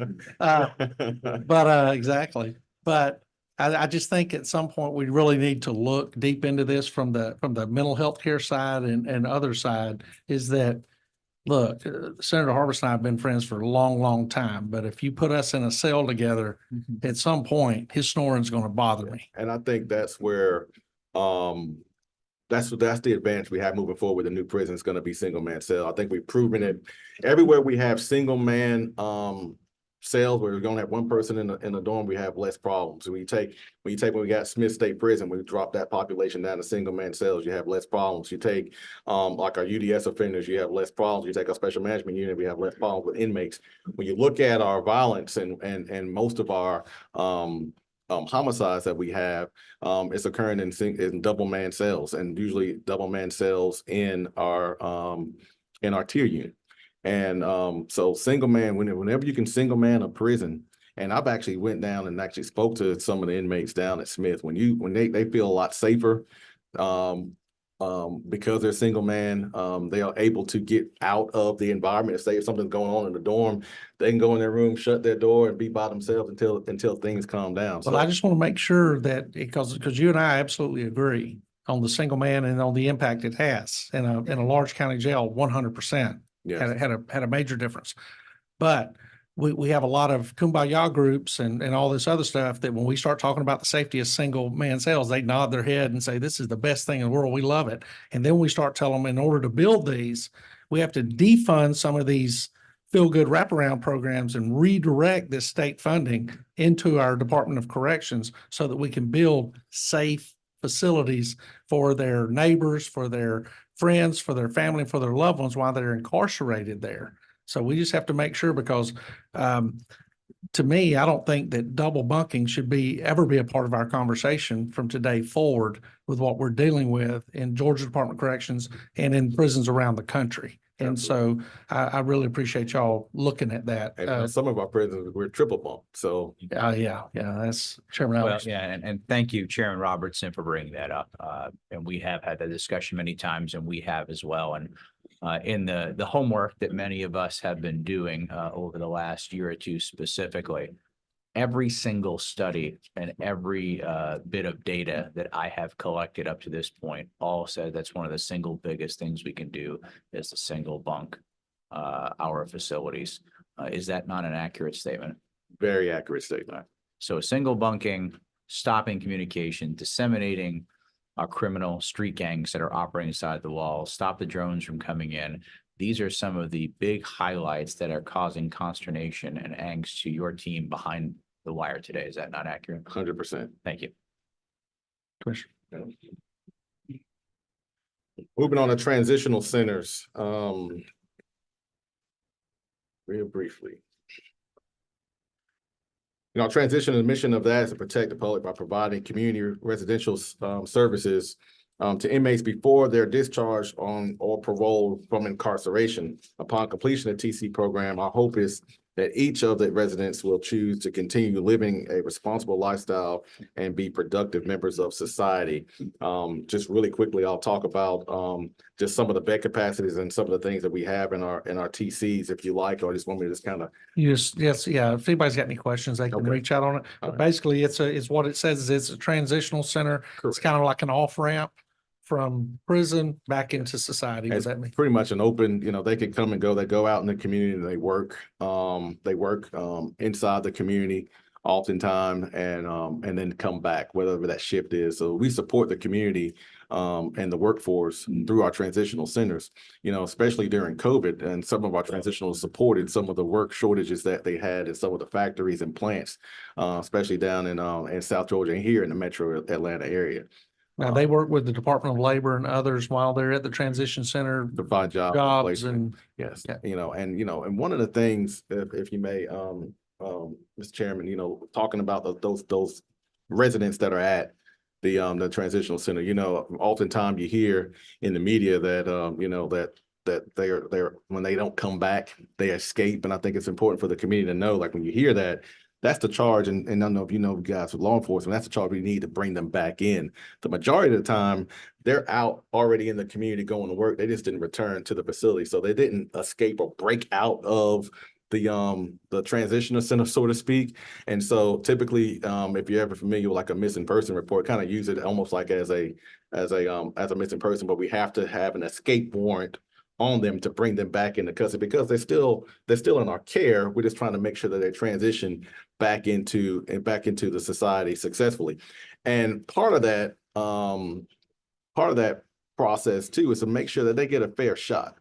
Oftentimes that you hear that, oh, well, we didn't issue a BOLO or anything like that. They're already out in the community. They're probably working and serving you at the same places that you eat at lunch or frequent like this inside the community, whether it's here in the metro Atlanta or anywhere across the state. And so I just think that was important for me to point out that, while we're trying to also help them reenter society, we also have to treat them as such. But the word escape, because you're going to probably read that in the so headline. should we redefine the Title 16 violation for not returning to a Yeah, transitional center? we call them absconded. They're abscond, but but the actual legal mechanism for us to bring them back in, when you look at the actual warrant, would be an escape warrant. That kind Based of on based on law. Title 16, yeah. Yes, based on law. So they didn't escape Right. and bust out of a transition. They didn't build a center. raft and. Yeah, and, they're already you know. out in the community and going back and forth. Yes, sir. Second to Absolutely. medium security in Columbus Rutledge. Can you tell us, that's second oldest facility, what's the status of that right now in Columbus, Georgia? You talking about at Rutledge? Rutledge, yes, sir. The status of it? Yeah, is it We're still. is it hardened and all? It's not hard. Matter of fact, most of the doors at Rutledge Hanging on the hinge? they don't lock, they don't have locks on them. They can, on the actual dorms inside of their rooms. And so you got to be very strategic of the type of offender that we place there. And usually we have, like, if you ever been to Rutledge, we have that's where our veteran dorm, we have a veterans dorm there, where we have our past, our veterans from the military service are there. But the population got to be very strategic where you place there, because it's not hard. It's not a hardened facility at all. Okay, and that's part of the program where we passed a bill to have veterans, and is that part of the program? Yeah, that based on judges both- sign those? Yeah, minimum security, some of it's open bay, open dorm settings as well, like barrack style settings. So for Okay. clarity, we have, what you was hear as double man cells or single man cells, or what we have called as an open dorm or open bay cell. Mhm. Rutledge operates a lot like our open bay style dorms, and there is a secure door to the unit, and the offenders are within those dorms inside of that. And again, we put our minimum and medium offenders there to be in the society. We also have a mental health component. Thank you. And this is where we have to lean into the classification, technology and system to make sure we're putting the right people, because while we understand and we don't ever want to be specific about particular security problems at any facility, that the first line of security is the classification Always. and getting the right people there. Because if you put the wrong individual at any of them, then there happens to be a security breakdown, whether it's infrastructure or manpower, then there becomes a problem. Absolutely. And so that's the pressure cooker that is Jackson Diagnostics. So, Absolutely. yeah, As well as the built-in process at each facility. right. Okay. All right, any questions on transitional centers? I know we kind of discovered that. I'm trying to breeze through this. Real quick, just touch on county camps. I know that's kind of not under my jurisdiction per se. But we do have inmates that we house there. The county camps or county institutions, correctional institutions are ran by the counties that they're in, the county employees, but they're state inmates to help support some of the work details and things of that nature that goes work release programs in those jurisdictions. And communicating with some of those in my jurisdiction, when I go to the landfill or whatever. Again, classification plays a strong role because Immediate. these are individuals, serious drug charges, burglaries, things of that nature. So, and are they commingled with inmates from other like county inmates or anything? Or these are all all blue stripe state inmates, right? Correct. Okay, because I can tell you in my home county, they're very productive. When I engage with them, we have a great warden there. She does a great job in Harris. But, and they become a valuable part of the community by doing whatever they're doing, whether it's sanitation side or construction and some of the road clearing and some of the other stuff they do. So, Absolutely. Sure. what you Pete? Yes, sir. So back 20 years ago, I was a Soul County Commissioner in Lumpkin County, and we used your inmate details. I think they were housed in the Hall County facility at the time, but we did a lot of renovation work in our former jail. Those guys were so talented. I mean, you guys did a good job of sending the electricians, sheetrock guys, whatever we needed. I just want to compliment you on that program. Are you still utilizing that around Yes. the state? I know the state parks get details from time to time to do construction work, but they're very talented individuals that can Yeah, do and- just about anything. And thank you, Chairman, for mentioning that. But yeah, we do utilize our mobile construction team. Here recently, we just created our first female mobile construction team as well. It's going to go around doing the exact same things that the males are doing. So they can go into our female facilities or go out and support anything like that and give them that skill set as well. Because I think it's important to not only teach them those skills, but also to help provide that skill set for them, but also teach them that. So when they leave, again, they can either work for themselves. I mean, that's dying down a little bit, that demographic of the population, but it's very much needed in society. One thing that I will look at, talk about some of the things that you probably get calls about, or I know I get calls about the county camps and the number of people that can go to the county camps. As you know, our population is steadily changing. And so we have that population of individuals that are eligible to go to county camps it's gonna start to dwindle because we're starting to see that internally. So the ones we can send to the county camps, we send them. And then the ones we can work, we put them in our medium security prisons. Your next slide, it's going to talk about the PDCs and so forth. Up in Blairsville, you have the Caldwell facility. And a lot of our communities in my district rely on those details as well. The counties or the cities pay for the officer and provide a van or a transport vehicle to bring 8 or 10 of your inmates over to the counties or the cities. That's been a really successful program as well. So It has, and one of the things, I hear a lot, sometimes when those individuals get released, sometimes the counties pick them up, and I know we do. So we train a lot of the inmates that we train, especially in automotive and our fleet system. As soon as they get paroled, we hire them right back. We got one that's going to probably come up in the next board meeting for the board's consideration to hire that we've trained up a former inmate. So I mean, like he's going to come out being an offender one day and then coming back and being a state employee the next. And so again, it's all about teaching that skill set and making sure to lower that recidivism rate and make sure they have some skill sets in the community. So a lot of times you hear the misconception, the labor part of it, but it also we have some counties, some municipalities, and some entities that actually hire the individuals that come out when they have a good skill set. So it's a win-win. Commissioner, what's y'all's relationship with Corrections Enterprises? Very good relationship. I mean, it's part of the It's GDC. part of the GDC, but is it a revenue generator? Yes, it's designed to be a revenue generator to offset some costs. And so and that's one of the things we're looking at as well, because again, most of the offenders work in that. It's hard to have that, especially with our farm operations, our food and farm, our tag plant. A lot of times, we make all the license plates for the state of Georgia. We have a upholstery plant. We have a mattress plant, eyeglasses, optical, plant, what other ones? Clothing, we make our own uniforms, so we kind of be able to offset some costs, boots. And so we also sell that stuff to, other, local jails and other industries as well. And what do a lot of sheriff's offices, municipalities, counties and all do business with Department of Corrections? I can get you the exact number, but I know, especially for our furniture, I know we get a lot of requests for, furniture from local PD sheriff's offices and things of that nature. Yes. Good, thank you. Uh-oh. Two. Keep hitting this button. Thank you. At the beginning, earlier, someone said that there are people who leave with as much as $40,000 in their bank account. Is it coming from being on the mobile construction team, or how are people being compensated, or are they being compensated for this work?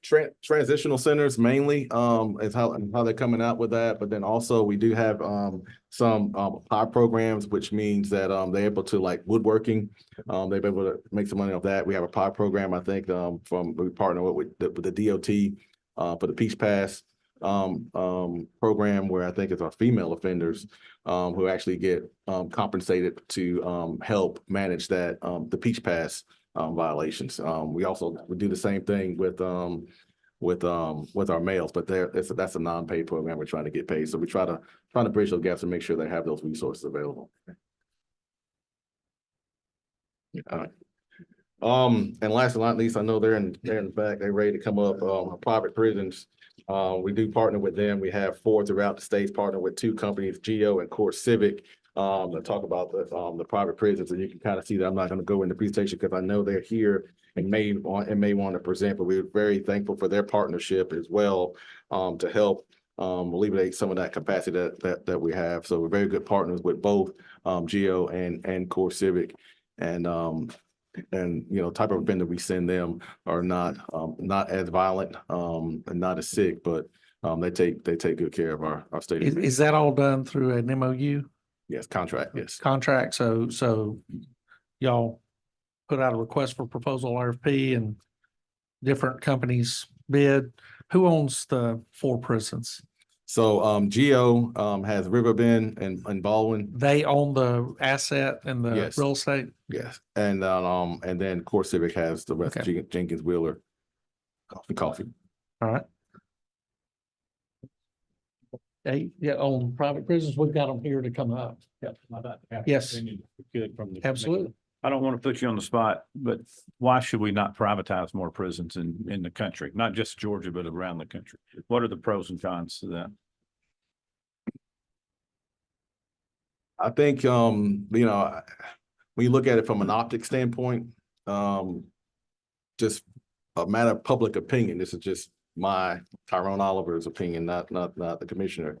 I think when you look at it from that standpoint, it almost seems like, you're encouraging incarceration, for profit.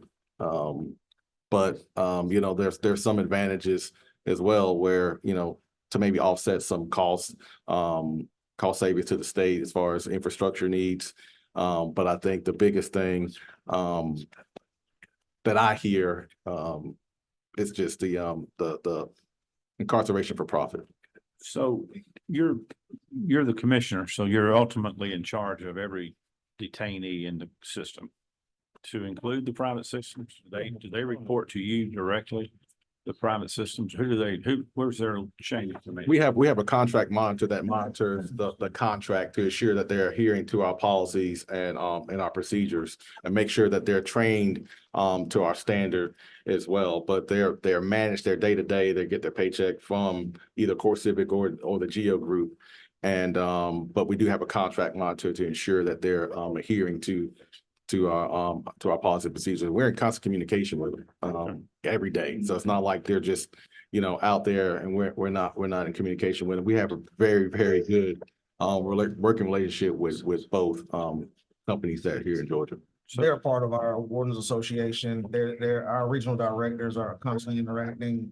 We have support. They do an excellent job with our programming, parts that we do. We work hand in hand with them and the type of offender that we send to those locations. So I have a good working relationship with both parties. And all the required responsibilities are listed out in the RFP, right? They have to use correctional, post-certified correctional officers. They have to use Absolutely. wardens and everything with certain training. So, when we say private prison, we're really just talking about who owns the prison and the property. We're not talking about difference really in qualifications or operations, right? Correct. And I think this is something we should discuss in more detail in a moment, but in some areas, we have a city or a county or a state employee who landscapes and cuts the grass.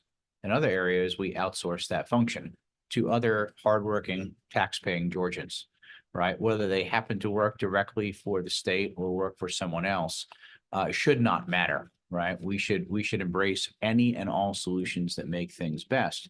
And I have heard folks in the past make offhanded and I believe uneducated comments of how that we were trying to keep someone in prison longer because they were either private versus public. But Commissioner, isn't it true the only people that make decisions who are going to come out of our prison system is the pardons and paroles group, and they go through the process and decide who will and will not be released and in what manner? Based on sense. Yes, based on sense, that's correct. Thank Yes. you. If I may, Mr. Chairman. Yes, sir. You made the comment earlier, Mr. Commissioner, about the controversy perhaps associated with private prisons. And I gotta tell you, it's out there. It's out there heavy, and people, the idea of private enterprises housing people who've been convicted by the state, and you've advocated or relegated that responsibility to a private entity. And you can understand why. I believe that some people would be questioning that in all due respect. I know you have honorable people, and I'm sure you probably have MOUs the understanding and that kind of thing. But it's just not a good look to some people because you're sort of giving up that responsibility, taking it out of the area of the government, giving it to a private industry for profit. And I think that's the concern that a lot of people would have. Well, and Senator, I just want to close the loop on that. I think you being a decorated veteran, we thank you for your service. I think you see all the time, United States military uses all sorts of contract Yes, help, right? yes. Whether that be from soldiers and airmen to folks that are helping to prepare equipment, to create new equipment, et cetera. And I believe public-private partnerships have typically proven to be some of the best outcomes in government. Thank you, Mr. Chairman, for acknowledging me and holding my child. I'd like to talk dollars and cents. So we pay these private companies to run these prisons for us. Does that cost us less than if we were to run the prison ourselves? And if that is the case, what are they doing to cut down costs that we are not doing on the public side? Good question. It depends on the facility. So some of our smaller facilities cost us comparable, but what was the last part of your question? So if the private prisons are able to run their prison for less money than what we can do in our public prisons, what are they doing differently that we might be able to do to reduce costs in our public prisons? So more of the private prisons are open dorm, where we have more cells, so it Mhm. costs more to build, manage. Mhm. So if you have an open dorm, that. So they have the honor students, is what you're telling me. They have the people who It's can not be, all. and they have the people who can be in an open dorm, whereas we're maintaining the people who require more hardened facilities, perhaps more skilled care. Is that what That's you're correct. saying? That's correct. I And like of course, that. ours have more higher medical costs and things of that nature. So all those factors go into the cost. I So work- if they spend over a certain amount on medical, then they come back to us. So this is part of the budget that we manage in the Senate. This is an area that I have responsibility for. One of the big reasons that is not being talked about, it's the manpower. And the cost of overhead for someone that works for the state is extraordinary. Way higher than the public marketplace. And that is a product of a lot of things. It's the way the benefit system was set up. It's paying for state retirements from many, many decades ago. So the costs, if you look at what it costs to hire a state employee today versus anybody in the private sector, you will see the state employee cost is significantly higher for that reason. So if I may, I'm sorry if I may. Yeah, so to follow the line of questioning from Senator Jackson, I don't know the number, I apologize. So if they can do it a certain way, why can't we do it for the same kind of money? And I mean, why can't we do that and do it ourselves as opposed to, and I'm not against privateness, as you probably know, but it's just the look, and people have that sort of onus about it regarding private prisons. Yeah, and Senator, again, it gets back to the overhead costs that we have are extraordinarily higher than anyone in the private marketplace. And that's going back decades and long before any of us were serving in any of these roles. But the state is still on the hook to pay for that. Even though we are one of the most fiscally responsible states, we are still saddled with decisions that were made 40 and 50 years ago that we have to pay for. But again, I really want to make sure we draw the parallel properly. And I think that the perfect parallel is the United States military, right? If we are outsourcing very effectively to third parties the ability for us to protect and defend freedom and liberty throughout the world, then we should be applying that anywhere across government that makes sense. And there shouldn't be anything that would necessarily be taboo. And I think if you look at the areas that we've done that as a state in the past and done public-private partnerships, whether that's building interstates and toll lanes, it's Medicare coverage and insurance or anything else, we've been very successful with that. And I want to be really clear on the PR side of this thing that everybody talks about it. I've got multiple books on my shelf at home that oppose privatization but if I look who publishes these books, it's not the average Joe citizen, not the average group. The vast majority of Georgia citizens that we run into would not know the difference between private prison and public prison. And when we started talking about cost, I do believe that many would lean on to the private side as a resource. I want to be clear on that, as a resource. And the reason being is most of these radical, and I'll say it, groups that publish these books, if you read it, it's a flawed idea. Because the built-in, and when you get down to economics, Chairman Albers is absolutely right. Just the maintaining of the pension program that our state employees are under is a huge burden on the budget for the Department of Corrections. And sadly, those are all broken down as per capita expenses or whatever, and it's exorbitant, and the privates don't have that. Now, the open dorm is open to interpretation, I guess, because we talk about the barracks type of open dorm. And then the private prison I went in that's an open dorm is more individual cells with a day room. Mhm. And they had a K-9 program or something going on in there when I went and visited. So it is during the day open and the inmates move around the day room and things like that. But at night they go back into their cells and sleep through the night. And they're required to follow the same kind of constitutional treatment of these individuals housed as the commissioner and his team are. So It's our contention that we can't establish that kind of model prison as exhibited by the private sector. I think one thing that limits us a little And bit. I'm asking that. Right. What I'm saying, I think one thing that limits us a little bit is the private prisons tend to house lower risk. And when you get into, Yeah, we can do the same. when you Yeah. get, well, exactly. We house some of those also, but we also house the worst of the worst. And in We do. there comes the huge expense associated with Senator Gooch. I think Senator Jackson just referenced to them as the honor class or the honor students. So if that's true, and there's an opportunity to save taxpayers' money, why would we not continue to pursue that? And I think my comment are somewhat similar to Senator Albers. We privatize a lot of government functions today all over the country. P3s are being done on college campuses for dormitories. Obviously, sir, you're not running a dormitory. You're running a really tough situation there. I don't envy you for your job. We do privatization in just about every area of government today where it makes sense. And I think this is a good conversation that we may lead into another meeting or two in Yeah. the near future about this. But we just issued a $4.6 billion contract through the Department of Transportation 2 weeks ago to privatize the express lanes up Georgia 400.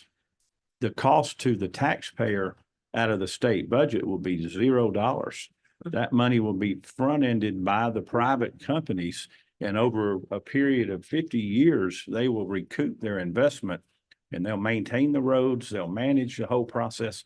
There's zero impact to the taxpayer. So if we can take the honor class that referenced to Senator Jackson and utilize a private solution to take a lot of the burden off of you and your staff, then especially the taxpayers, and by all means, we better take a look at that, because it looks like most of our prisons are reaching the age to where they have to be torn down or replaced or totally renovated or hardened, whatever the right word is.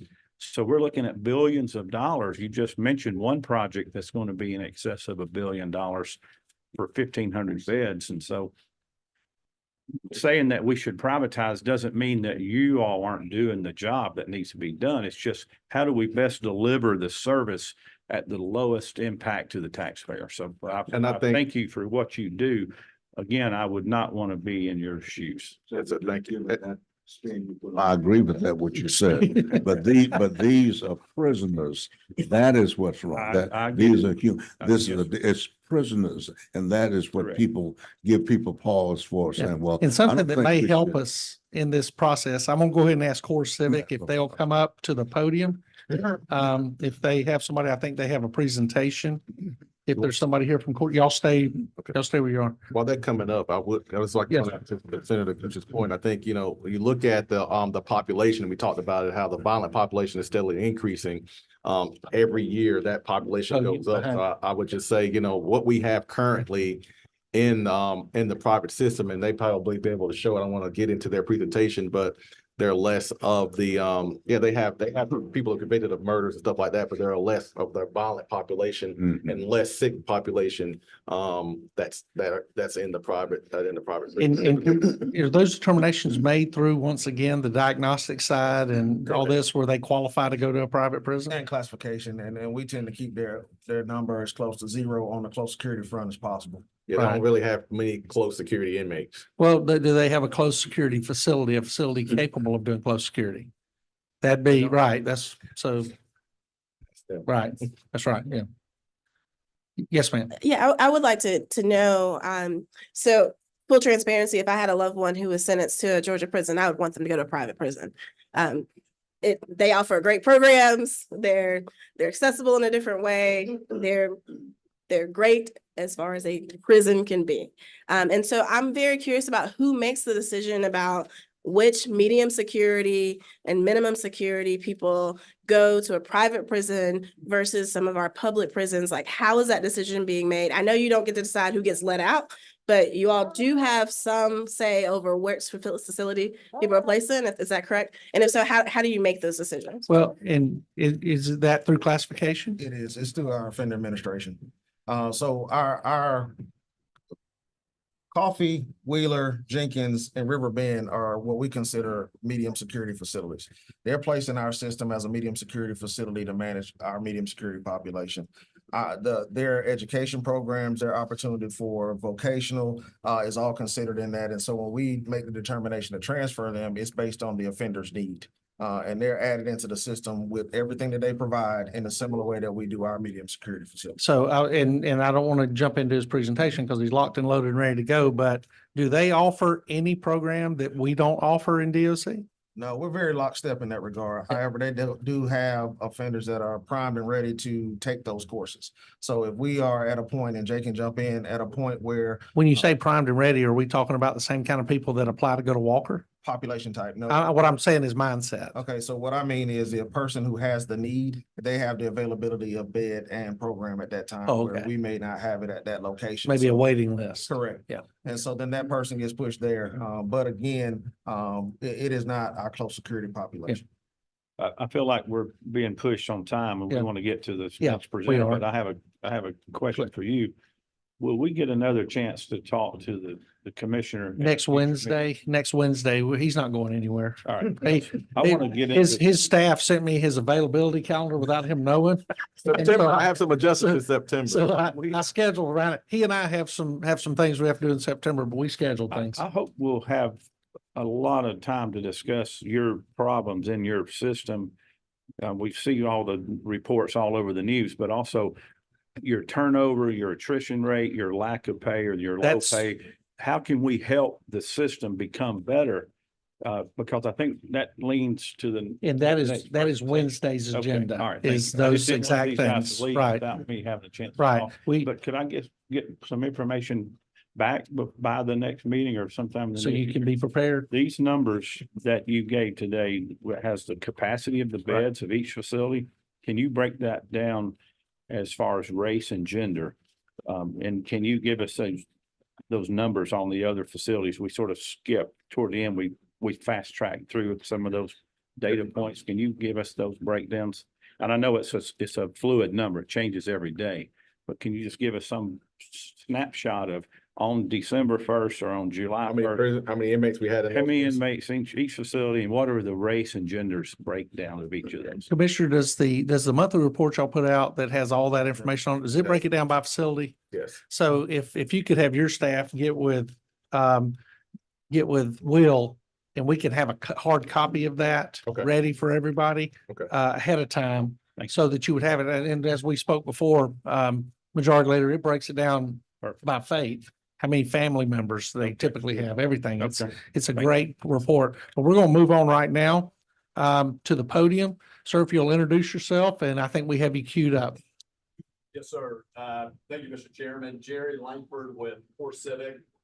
First of all, thank you and thank the committee for giving us an opportunity to present today. I will try to be respectful of everyone's time, so I'll move through, but certainly, answer questions.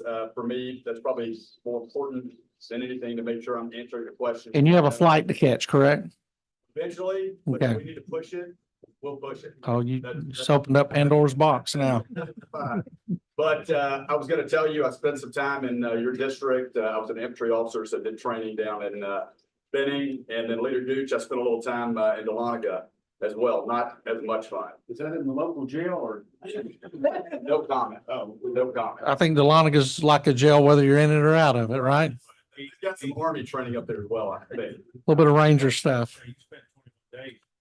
I did. Good blueberry pancakes, I'll take that. Army. Yes, sir. Yep. Senator, thank you for your service too. I heard that. So yes, sir. Want to make sure I acknowledge that. Thank you to the department. I will tell you, we've had a almost 30-year partnership with the Department of Corrections. It has been, and I've said this numerous times, as good as any partnership we have in the country. I've worked with several states in my 15 plus years with Core Civic, and this is as good a partnership as you're going to find.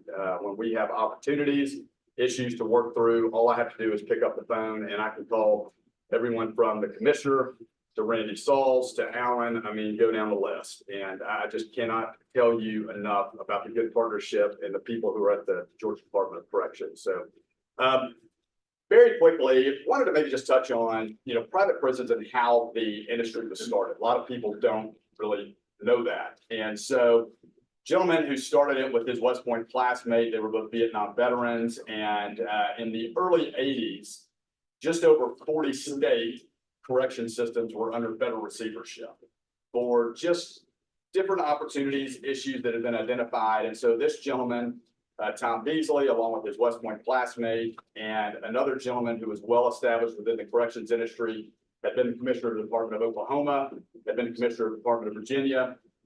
They started the company.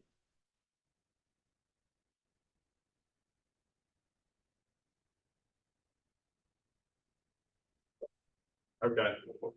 So they looked at an opportunity to partner with federal, state, and local governments and hopefully do two things: provide the cost effectiveness and efficiency of the private sector with the oversight and accountability of government. And I think that is what the taxpayers have gotten with public-private partnerships in the correction space. Specifically, talk about oversight and accountability. The Department of Corrections has contract monitors in all of the private facilities. Those contract monitors are there, I believe, on a daily basis. Their responsibility is to provide oversight and manage the contract. And if there are cases where we do not meet the terms and conditions, they ensure that we in fact do. And so there is accountability there. I know that there are some detractors out there who may say, well, does that in fact exist? And it certainly does. One second, Mr. Langford. Yes, sir. Commissioner, a contract monitor, that's an employee for Georgia Department of Corrections? It is. And so basically they are familiar with the RFP, they're familiar with the contract, and they're on campus at the private prisons to ensure that the contract's being fulfilled on a daily basis? Correct. Okay, thank you. And we go to the next slide, Mr. Chairman. Kind of what I'm speaking from there. One other point I want to make sure. Oh, thank you, sir. Make sure that I make is as it relates to policy, as it relates to legislation that could potentially affect incarceration of an individual, the time that individual spends within the system. We do not, nor have we ever lobbied on behalf of that. And as a matter of fact, individuals who work with us as contract lobbyists or consultants, their agreements specifically state that if they do that, they will be terminated. If I do that, I will be terminated. On the flip side, I will say in recent years, we've actually engaged, and I know Senator, you asked a question about IDs, driver's license. We have advocated, and you can go and look where we have sent letters. We've been very public in advocating for, as individuals are released, let's give them every tool we can to ensure that they're successful. So I just want to make sure that everyone knows that as it relates to that, not only do we not lobby on behalf of legislation, actually on the other side, we really try to help ensure that the inmates are successful upon their reentry. As I said, we work federal, state, local governments, currently about 20 states, several local municipalities, and the federal government. Yes, sir. Mr. Langford, Yes, sir. and you were about to say it, I was under the impression the federal government was going to move all private operations out of their federal prison system. They have done that in some cases, but we do still have a partnership, although it is much more limited than it once was. But we do have a partnership with the federal government, specifically in cases with marshal population or Immigration Customs Enforcement Agency. Very good, thank you. Yes, sir.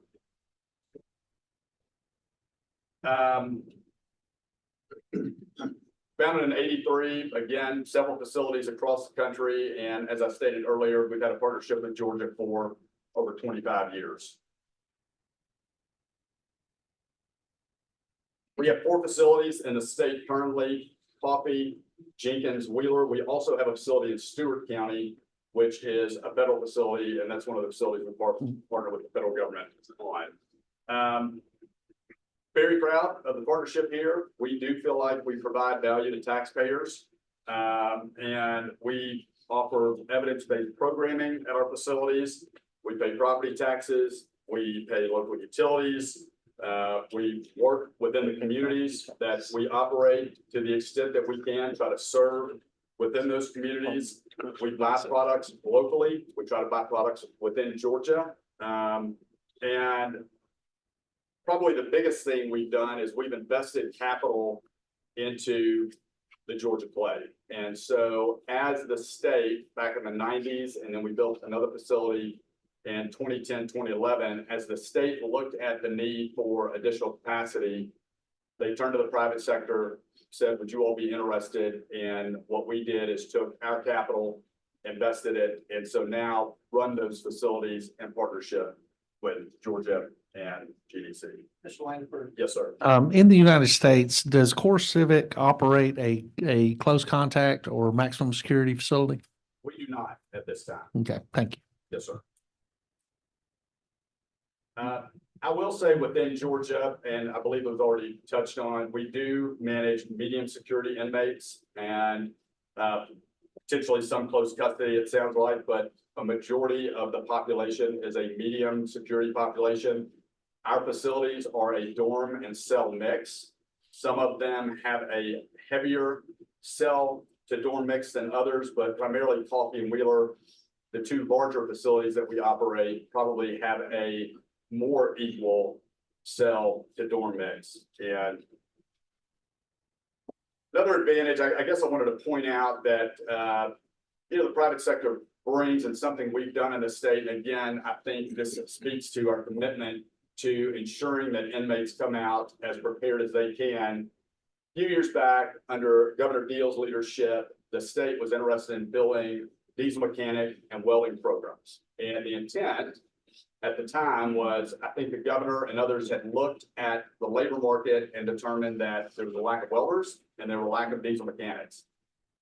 Could the private sector work with the state to build training facilities at their correctional facilities to help educate and train these inmates? So when they got out, instead of getting a low-paying job or really having to struggle to get employment, to be honest, they were leaving with a certificate from Georgia's technical college system, so they could get out and make, 50, 60, I've even heard $70,000 a year when they get out. We also worked with them to ensure they were connected with these employers. So it wasn't just, hey, here's your certificate, you did the training, good luck. We really, working with the department, made a concerted effort and continue to do so this day to ensure that these inmates are getting out and getting a good high-paying job. And I apologize, I'm behind on my slide, so that's the slide I was speaking from. Real quick on Yes, sir. the tech school, who paid for those inmates to get the tech training?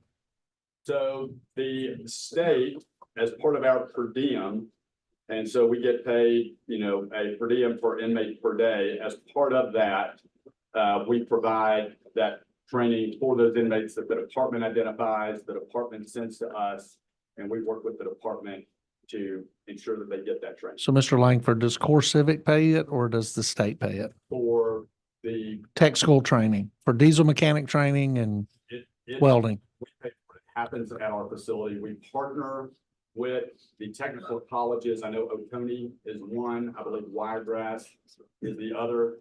And if I am misspeaking, please, I would ask the department to correct me. But when we built those training facilities a few years ago, we came to the state and said, we can build those and run that program for X. Right. And the state said, yes, we approved the proposal. And so then they rolled that into the per diem that we're now paying. Okay. Yes, sir. So it was a separate RFP Yes, sir. to the other. That's Okay, correct. thank you. And now it has been rolled into the larger contract. Right, okay. Uh, What I heard you say is the per diem fee has that baked into it for the other educational expenses. Yes, sir. So Right, we're so- paying through state appropriations to you on a per diem basis. Yes, sir. All right. Okay. And Mr. Chairman, and Mr. Leader, that's a good point too. With public-private partnership, and I'm sure you all know this, but when we get paid a per diem, it is really soup to nuts. And so we are paying for the real estate, for the investment we've made, we're paying for the staff, we are paying for inmate healthcare, we're paying for education, we're paying for food service, on down the list. Mr. Watson did note that within the contracts, and I want to make sure I'm very clear about this, that within the contracts as it relates to outside medical care, there are certain limits that apply. And so we are responsible for a percentage up to a certain dollar amount. And then kind of the next tranche, we're responsible for a certain percentage. And that at a certain point, the department, the state is ultimately responsible for that inmate's health care. And in those cases where you have an inmate with a chronic condition or maybe a terminal condition, and many times those are very expensive cases, I just want to acknowledge, make sure I'm clear that the department, the state does take care of that, but that's all outlined in the contract.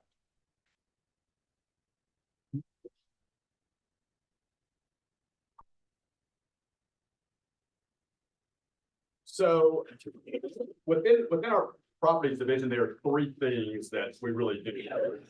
We can sell an existing facility. Good example of that is the McCray facility we had in Georgia. The department had a need and we worked with them. We worked with state properties and we sold that property to the state in 2022. We can also build to suit, meaning if the state or a state decides they want a facility built, they'll put out an RFP. We'll bid on that. If we're chosen, we will then go in, build that facility, and it is on time and on budget. The McCray facility, how, did y'all build the McCray facility originally? Yes, sir. Okay. So when did you sell it to the state?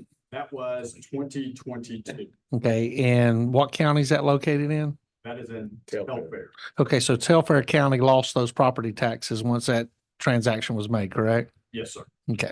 Thank you. And I assume, that's the case. I don't know if the state or the department does a pilot or. Yeah. Yes, sir. Yes, can you speak to, excuse me, the breakdown? Do you have women in your private facilities here in Georgia, or do you only serve men? We do not have a female Anyone? population Okay. in Georgia, but we do have in other states. And so we have certainly managed. female Are we turning them back? Thank you.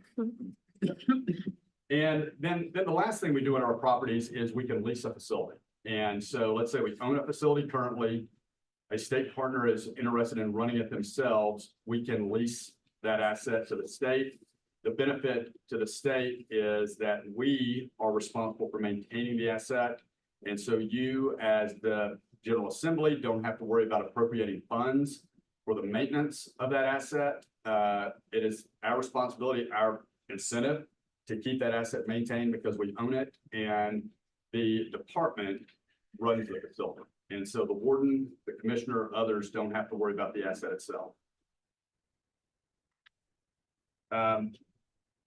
We spoke briefly about McCray. Again, I think that has been a very good solution for the department, and I think certainly was a great example of the partnership we have in Georgia as we work through what I think was a very good opportunity.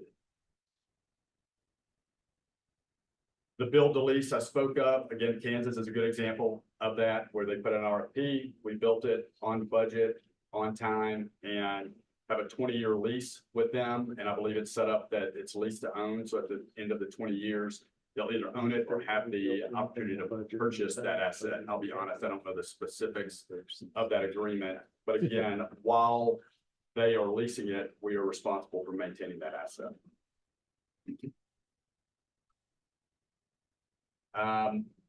Some of the benefits, as you can imagine, it just shifts a lot of the risk when you lease a facility from us as it relates to the asset itself. And again, we are, as part of agreements we have, very incentivized to make sure that that asset is well maintained. To the extent we work with departments and outline exactly what we're going to do from a maintenance perspective, year one through year whatever. And we are held accountable for that. And it seems to, have worked very well in some other places. And lastly, community, we are very focused on re-entry as a company. Certainly do that within our facilities, but across the country, we have re-entry facilities that we operate. So as you all well know, as an inmate gets out, instead of just releasing them back into their, hometown or wherever, we have re-entry centers to help them more effectively re-enter. We do not operate any of those in Georgia currently, but certainly do in some other states as well. So I know that's a lot of information very quickly. Again, really appreciate the opportunity. Yeah. Mr. Langford, if there is an issue, inmate, assault, complaint, whatever, who investigates that inside your facility? We do have an internal team, and I will defer to the department to some extent, but I am sure that partnering with GDC, they have an investigations unit as well. And depending upon whether it's in the facility or it may be outside of the facility, meaning that someone tries to bring contraband into the facility, we then work with local law enforcement as well. And Commissioner, I'll certainly defer to you and your team. And I know, Commissioner, I know a lot of your investigators are GBI trained investigator, yeah, special agents. Yes, sir. So is that part of the contract that should there be an inmate, a homicide or any, you know, a suicide, something like that, that's investigated by the department? Yes. Okay, and an employee bringing in contraband. They could take care of that. Okay, that's across But- from the guard line or oath of office and local sheriff's office could investigate that and make that case, correct? Yes. Okay, yeah, that's what I need. Let's see, majority leader and then, Mr. Langford, thank you for your information today. It looks like you said you started in Georgia in 1998. That was your first facility. Yes. I think Governor Zell Miller was in office at the time. Do you recall, maybe the dean might recall what the reason was that we would shift to a private system back that long ago? Why did we feel like we needed to go to a private prison system in the 90s? And I may defer to the dean as well, but, I believe that, at that time, because there was prison growth, and the public-private partnerships within corrections at that point had been pretty well established, believe that Georgia probably looked at that as a solution, probably as the state was looking at bonding to build more facilities, they probably decided they could shift some of that risk to the private sector. And could we build, and at that time we built, I believe, 2 facilities, Coffee and Wheeler. And could they shift some of that risk to us? And so as they built, they also shifted risk and we built as well. But I'll certainly defer to the dean if he has a. That's a fair assessment. One last question, if I may, Mr. Chairman. Have anywhere in the US, have you or other competitors looked at doing this at the local level for jails? And if not, why would you not do that? Yes, sir, and we do. We do work with local municipalities as well, where we go in. Usually, we will go in and run their facility, so we don't own the asset, but we'll go in and run the facility, but certainly have looked at going in and building facilities for local municipalities and running as well. I believe Fulton County may be interested in talking to some. do y'all run any jails in Georgia? No, sir, we do not. Okay, but what state, is there a particular state that you do that? Yes, sir. So 2, I know, in Florida, we Okay. operate, and I know that we do in Indiana as well. And I know there's some other states that we operate, and that fluctuates a little bit time to Yeah. time, but we have done that for years. That's interesting. Senator Jackson. Yes, thank you, Mr. Chairman. You talked about these welding programs, and there's another program that you provide training for. Do you have, so we heard from the DOC that they have a farm program, they have a program where people are making tags, they're making clothes. Are you all running factories within your private prisons and then selling those products to the public or to other private entities? Thank you, Senator. I do not believe that we are currently running those types of programs within our facilities. While we do have several other programs that are focused, probably on trades or other areas, I don't believe we operate any of those. And again, I'll certainly defer to the commissioner and his team if I'm not getting that. Perhaps I could reframe the question. So the profits that you all make from this enterprise, do they come solely from the per diem that we as the government provide to you all? Or are there other profit-making industries that are taking place within the prison itself using the labor of those who are confined? That's a great question. It is all related to the per diem. Okay, Yes, ma'am. thank you. Any other questions for Mr. Lane? All right, I do appreciate you, and if you want to hang around, I'd love to, at some point, discuss what counties in Florida. I think I'd be willing to make that trip to look at an operation like that. Yes, sir. Thank you again. Thank you again to the committee, and Commissioner, thank you again to your team and you for your leadership. Again, great partnership, and I talk about it everywhere. We're very, very grateful. So thank you. Thank you. And now we'll call up the GEO Group to discuss a Riverbend Correctional and Rehabilitation Facility.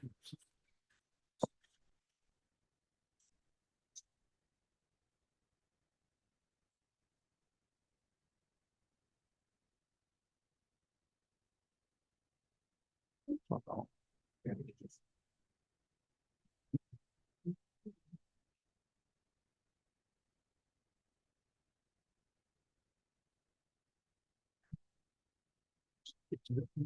Miller did it. What him Marine? Wasn't Zell Miller Marine? Yes. Yeah, so had to be good. I get electrocuted.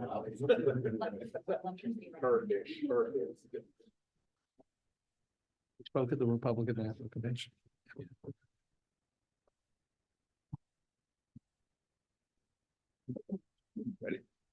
Good morning. First and foremost, thank you for your time. My name is James Black. I am the Senior Vice President of the GEO Group and President of GEO Secure Services. I've been with the company for approximately 25 years. Prior to that, I spent 15 years in state corrections in the state of Texas, where I retired as a senior warden. We work for the Commissioner Tyrone and the Georgia Department of Corrections in managing the River Bend Correctional Facility that you see on the screen. We also have 4 other properties that we have here in the state, 2 federal facilities that we operate for ICE and 1 other that we operate for the U.S. Marshals. We also, again, manage the River Bend facility in Milledgeville that we proudly operate for the state. We have 1 idle 1,900 bed facility in Folkestone, Georgia. We are a proud employer in the state of Georgia, where we employ 800 people statewide.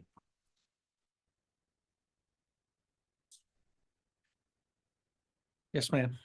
Thank you. So it's been asserted that it costs less to employ someone within your facility than it would cost us to employ them publicly due to the fringe benefits and things like that.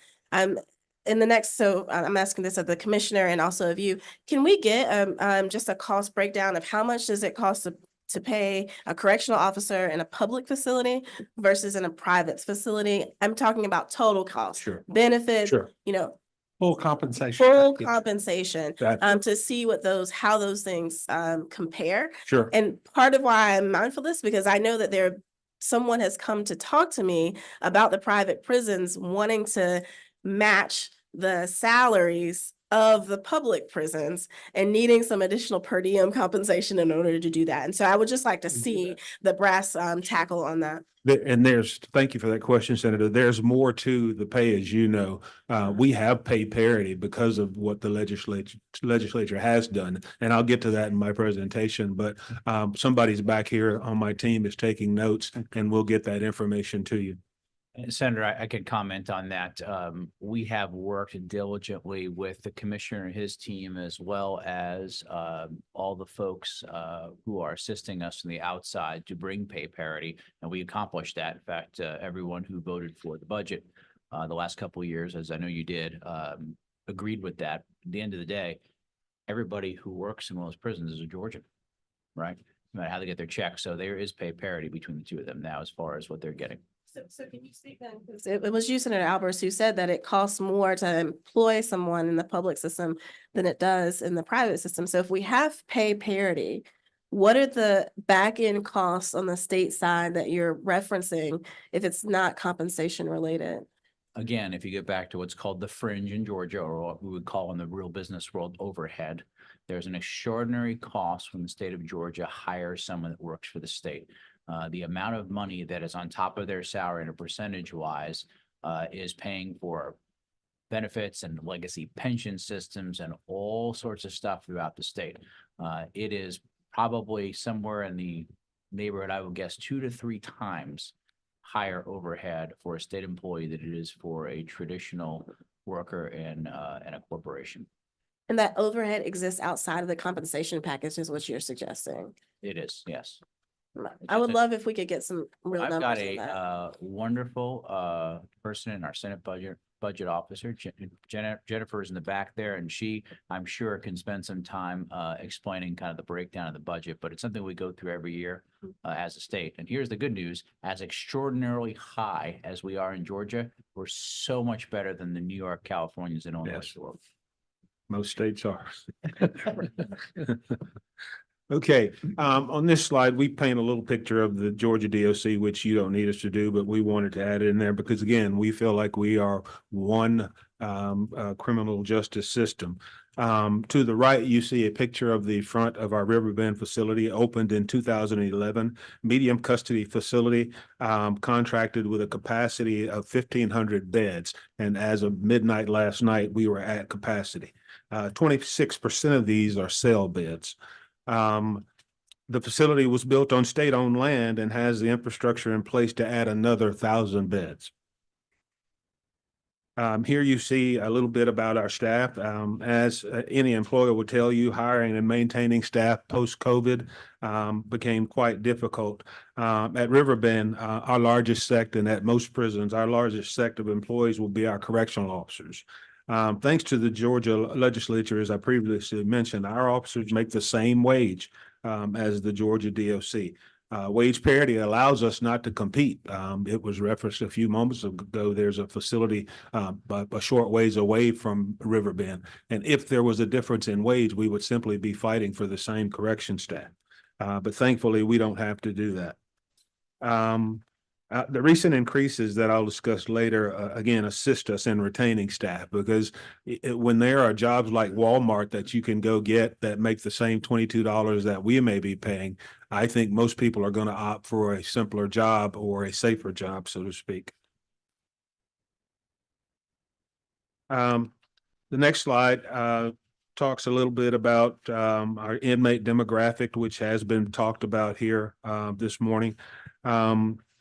We, again, are at capacity today at 1,500. And as you can see on the screen, we house inmates that have committed a myriad of crimes, as most facilities do, up to serious felony commitments. Our staff, I have the deepest gratitude for correction staff. And as a former correctional officer myself, I know what they endure. And my heart and my hat goes off to them. Again, they are interacting with and managing this population. And one thing I'll point out from my few years of experience, the custody level doesn't matter. At any given time, these places can blow up. They've blown up at minimum custody sites. They've blown up at trustee camps where people walk off. So today they're a minimum custody or medium custody. Tomorrow they could be maximum custody. But it's up to the staff to manage that. And you'll also notice that 48% of the inmates that we house at Riverbend will be released in the next 5 years. One of the things that GEO prides itself in, and you'll hear about later from my colleague, Mr. Birch, is that we go to great lengths to prepare people to return to society. It does nobody any good to warehouse individuals. And most criminal justice systems prior to the last 5 years, that's exactly what we were doing. We were making better criminals. Now we're trying to make better citizens. And with the help of the department, I believe we're doing that at Riverbend. In my 39 years, our continuum of care program, as you'll see here from Mr. Birch, is probably the best and first and best that I've ever heard of that actually produces results. Rehabilitation was just a word we heard largely around, no disrespect to you, but largely around elections. Our CEO, our chairman, went out on a limb and tried to do something that benefits not only us as a company, but the people that we work for, the state agencies. And I think we've done an exceptional job, and I don't want to steal any of that from Mr. Birch. This next slide just gives a little bit of history of our per diem, which also came up a little while ago.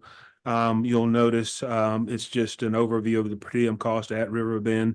You'll also note that the first 5 years, there was no per diem increase. And as businessmen or business people, we understand that it costs to do business. And I'll delve into that in just a second. During the last 6 years, we received legislative appropriations of $5.5 million. And every penny of that went to correction staff wages. We did not benefit a dime as a company, or it did not affect our bottom line at all. I would like to add that during that same 5 years, our operating cost increased by almost 40%, as you can imagine. Things don't get cheaper anymore. They just get more expensive, and we're dealing with that.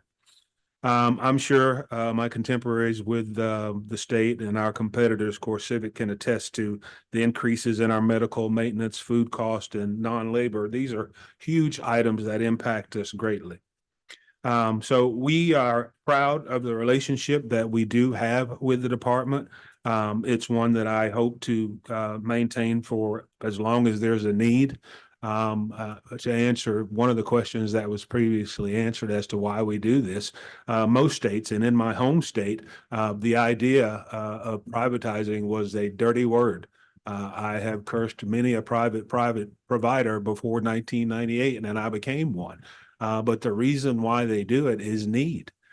If the state of Georgia had the beds, they would do it. Or if they had the infrastructure, they would do it. But it's my opinion that we do it a lot cheaper. I won't say better, out of due respect to the commissioner and my contemporary from CoreCivic. But I believe we do an exceptional job, and it's something that we take pride in. I'll be happy to answer any questions while Mr. Emmanuel, here he is right here. Real quick, looking at your numbers, it looks like Riverbend has about a 58% violent inmate population. Would that be close? When you say violent, Well, looking at the classification of crimes, murder, assault, yes, sir. armed robbery, things of that nature. Yes, sir. So, okay, But if I could add, sure. the crime matters very little. It's institutional adjustment. No, and that works across, but when they first roll into the system and the crime does matter, Yes, sir. the classification. Correct. And so, do the vast majority of these come directly from Jackson, or do they come from other facilities as their career moves on through the system? I would have to defer to the They department, but come from both. You will have very low level that comes straight from Jackson, but predominant amount has come from a state system into their system. Okay, and is some of that based on behavior, Behavior. institutionalized behavior, as the gentleman stated? Yeah. Correct. Okay, thank you. Mr. Majority Leader. You may have covered this. I didn't hear it. Medicare or medical costs for an inmate. You're doing a lot internally, I'm sure, just like the other systems are. If an inmate is to be transported to a local hospital, who pays for that? Is that something that's billed directly to the state? I believe that we have a threshold that we have to cross before the state pays for it. I don't have that information, but I'd be more than happy to get it to you through the department. This may be a question for both. Do we pay the Medicaid rate, or do we pay the retail rate as a private insured? I believe we pay the retail, but again, I'll verify that. I know there are some states that allow that. We were recently in a contract in Virginia where that was allowed, but it has to be, covered through the state. And usually the client, in this case, Virginia Department of Corrections, arranges for that to occur. It helps both them and us with the cost. Thank you. Okay, Emmanuel. That's a good question. We should be paying Medicaid rate. Thank you, James. Thank you, Mr. Chairman, members of the committee. My name is Emmanuel Barr. I'm the Vice President of Government Relations and Community Affairs for the GEO Group. Special acknowledgement to the Commissioner and his team for the great work that James referenced in our public-private partnership. Feel like it's exceptional. And actually, in my role in GEO, I get to do two significant things. Number one, I appreciate the acknowledgement of, God and spirituality. Those things are important to me. I'm a preacher's kid. So I kind of like to view my job. The best part of it is I get to preach the good news of rehabilitation around the United States. And in Georgia, it is exceptional. And I know you keep hearing us reference Mr. Birch. Well, that's Mr. Birch right there around the corner. And he's going to be speaking about the tremendous rehabilitative programming that we offer at Riverbend. But the other side of my job is I have to go around the country pouring water on the fires of false narratives. And, I appreciate the senator earlier referencing some of the optics of private prisons and things like that. So I'll just touch on two bullets. The first of which is GEO likes to consider ourselves, as we are, as contractor operator organization. We work as a contractor to the Department of Corrections. But I will again give a shout out to Commissioner Oliver, who from day one has worked hand over fist to make sure that Georgia's Department of Correction is one prison system. It's not two. It's not private prisons and state prisons. It's one system, all the way up to making sure that they fight for pay parity for our correctional officers. And he mentioned earlier, a part of that contractor operator dynamic is that we have monitors in the Riverbend Correctional Facility. So we do not operate privately at all. If you think about it, we, as you mentioned earlier, Mr. Chairman, we won the bid through procurement, and the contract details everything that we must do. And that is ensured by a Georgia Department of Correction monitor every single day inside the Riverbend Correctional Facility. So there's never anything that we're doing on our own. We do it hand in glove in partnership with the department. And I think Mr. Langford mentioned this earlier. It's true of GEO as well. We do not lobby for or against criminal justice policies that affect someone's sentencing or criminal length of sentencing. We also don't determine, to answer the senator's question earlier, who goes and comes in and out of a GEO facility. That's determined through classification systems. And so to wrap up my thoughts here, one of the things that we do, and Mr. Chairman, you referenced this earlier, is we go around the country educating people as to who we are and what we do. And the best part of that education is coming up next with Mr. Birch as he describes our continuum of care programming. David? Thank you. Yes. Thank you for the opportunity to speak today, Mr. Chairman. And my name is David Birch. One yep. second, Mr. Burge. I Yes, sir. hit the wrong button. If the gentleman could step back up. Yes, I just wanted to comment very briefly on some comments that the preacher's son made. I just want to tell you that that was running through my mind all the while. I appreciate your approach to it.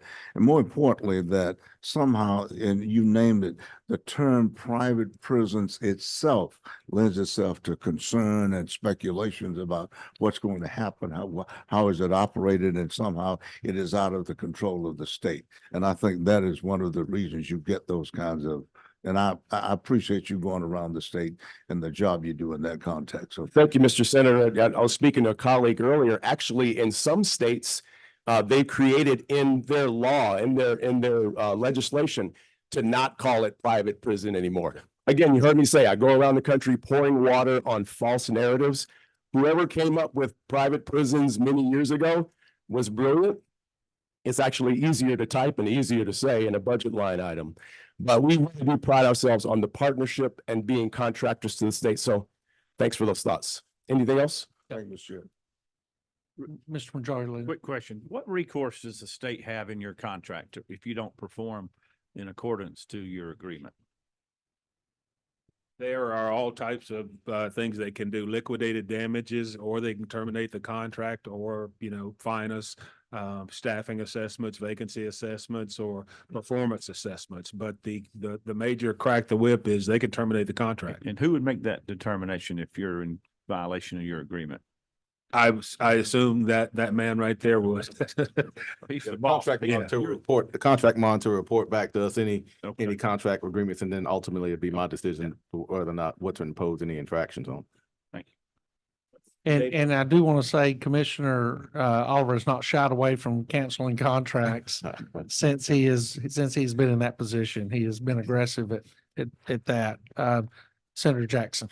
Yes, at the beginning of our conversation, we talked about ACA accreditation. Did your private prisons seek those type of accreditations, and do any of these have them? Absolutely, the majority, and I don't have the number of the 46 facilities that we manage in the US. But Will that it's, Riverbend? say again? Well, the one specific to Georgia, does it have? Yes, Yeah. yes, it does. It does.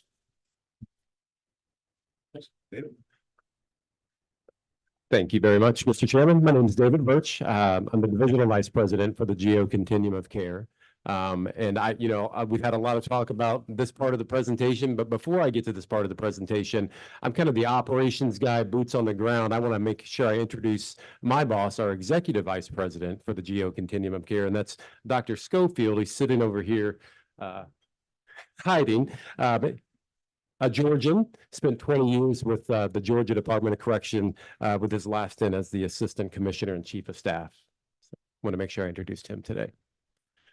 So I would sort of walk through a few slides, and I'll try to do this fairly quickly. And this first slide that you see is kind of the roadmap when you think about programming for participants once they enter Riverbend Correctional and Rehabilitation Facility. That first slide you see preparation, that can be up to 1 year prior to release. So that could be 20 years to 1 year, could be 24 months to 12 months. But in that first time they come into our site, get off the bus, we're assessing for education programming, vocational programming, substance use programming, career and technical, engaging those participants as they start that journey through our site in programming opportunities. And that will continue all the way through until that participant goes into that released phase. But when you see that transition phase, we've added a position at our sites called a transition case manager. And that last 12 months, we're providing some evidence-based programming on top of the education, vocational, and those other components I talked about. And we're doing some time with those participants in individual cognitive behavioral treatment. So now they're focused on those very specific criminogenic areas of risk or need, those kind of needs in those areas that may cause them to recommit another crime once they return home. And we're doing that for 12 to 18 hours before they're released for that last year.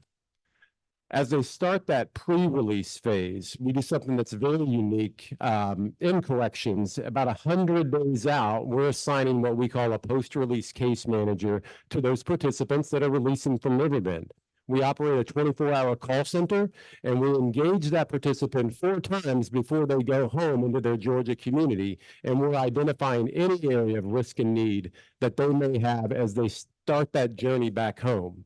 So what we're doing in that last 100 days, and Dr. Schofield said this so well a few years ago, we're taking away any area that they may have to focus on, whether it's housing, food, employment, continuing their education, and we're doing that hand in hand with them in that last 100 days so they can continue to focus on their treatment, reconnecting to families, finding employment. So we're taking away some of those areas of concern that naturally participants have as they walk into the community, releasing from the site. And we have that post-release case manager does assist for up to 12 months into the community. And I'll talk a little bit more about our post-release services department in a slide coming up. When you think about Riverbend and, the partnership with the Georgia Department of Correction, and I know everyone has said this, being one mission and working together in one system.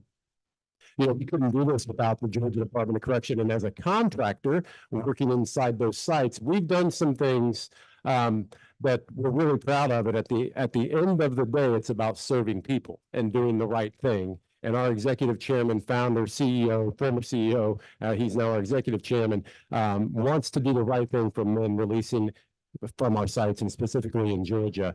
So since 2016, the continuum of care above our contractual funding that comes in, we've reinvested back into those Georgians leaving our site or into the facility to enhance programming opportunities, just about $5.3 million.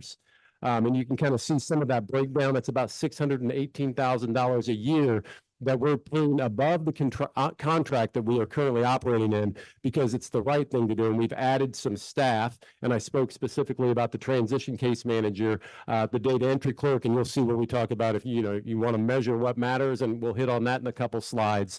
And obviously continuing to do assessments, but enhancing education classrooms, education areas, added smart boards in all of our classrooms, created a learning lab. We know adults learn different than, maybe our high school students at home learn. So we've got labs created, whether it's individual, group, or teacher taught. We've done that at all of our sites, and I'm specifically in Georgia as well.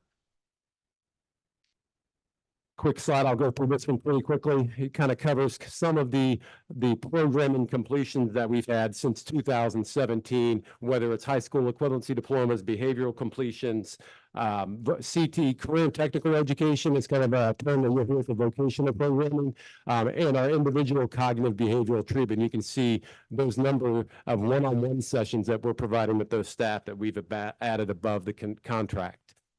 Yes, I'm sorry.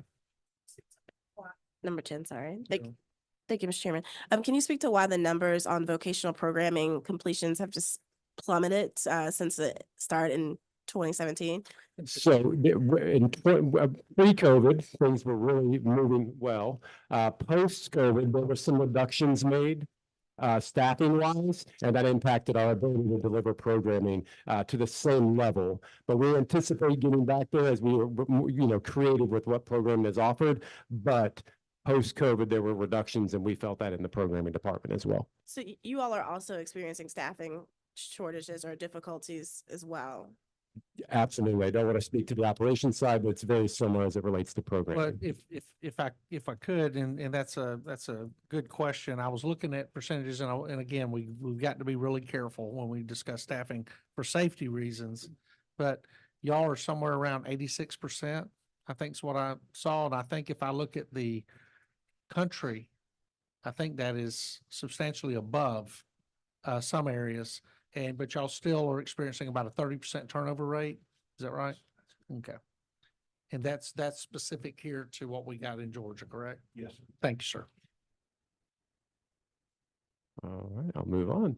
I want to talk quickly about our post-release services department. This is, once again, I mentioned this is very unique to what we do as a company. When I talk about our post-release case managers, I won't hit every bullet here, but when I talk about our post-release case managers who operate at our call center, which is a 24/7 operation, assisting those participants releasing from Georgia and some other sites across the country. When we engage employers, we want to make sure that, we're sharing that we're providing the same opportunities we expect employers in the community to do. And we've got staff that work in our call center as post-release case managers.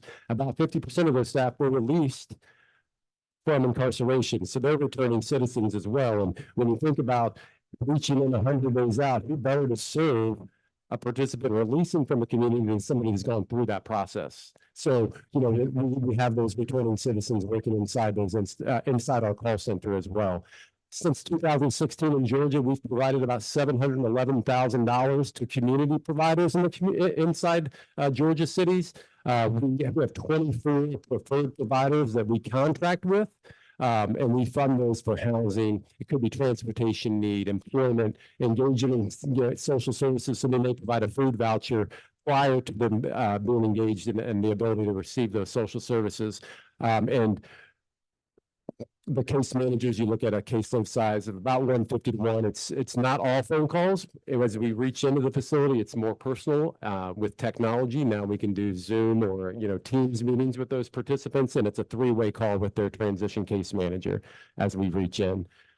We do focus on employment.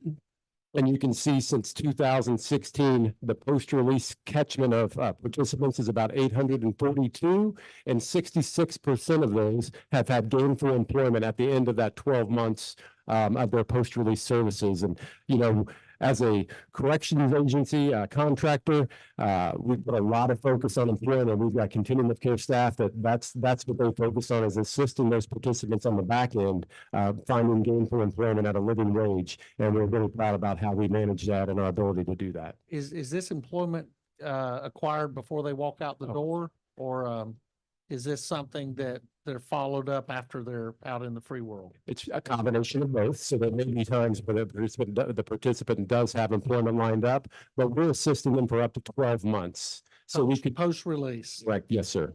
Yes, sir.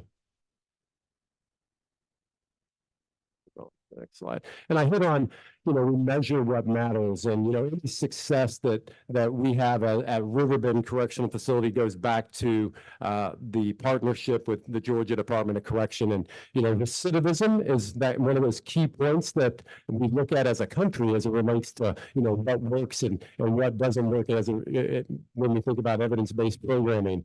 And the 2020 cohort, so what that means is we had 424 participants released in 2020, then we tracked that group for 3 years. So the end of 2023, we can identify that return rate back to a Georgia Department of Correction facility was 25.2%. compared to the national average of 39%. So we've got a promising practice, and we can see that there's been some impacts made. And that impact isn't just for the participant and their success. Once again, it goes back to serving people, and we've impacted their families, their communities, their churches, whoever they're involved with. Public safety has been enhanced. So, you know, reducing that recidivism number is something that we're proud of, and, well, you know, it's a service that we do for Georgia. So my last slide, I want to talk a little bit about culture and environment inside of a facility. And, you know, we invest in staff training and evidence-based programming and the delivery of cognitive behavioral treatment. And the staff training we invest in is core correctional practices, motivational interviewing, becoming trauma-informed.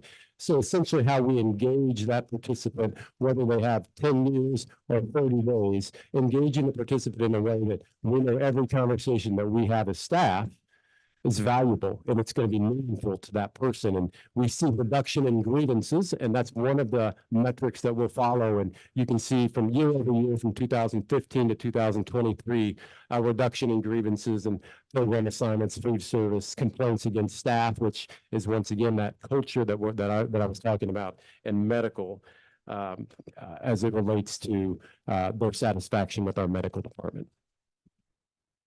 And that concludes this portion of the presentation. Thank you, gentlemen. Any questions? Thank you. Any senator have any questions? Anything from Chairman Alves? Thank you.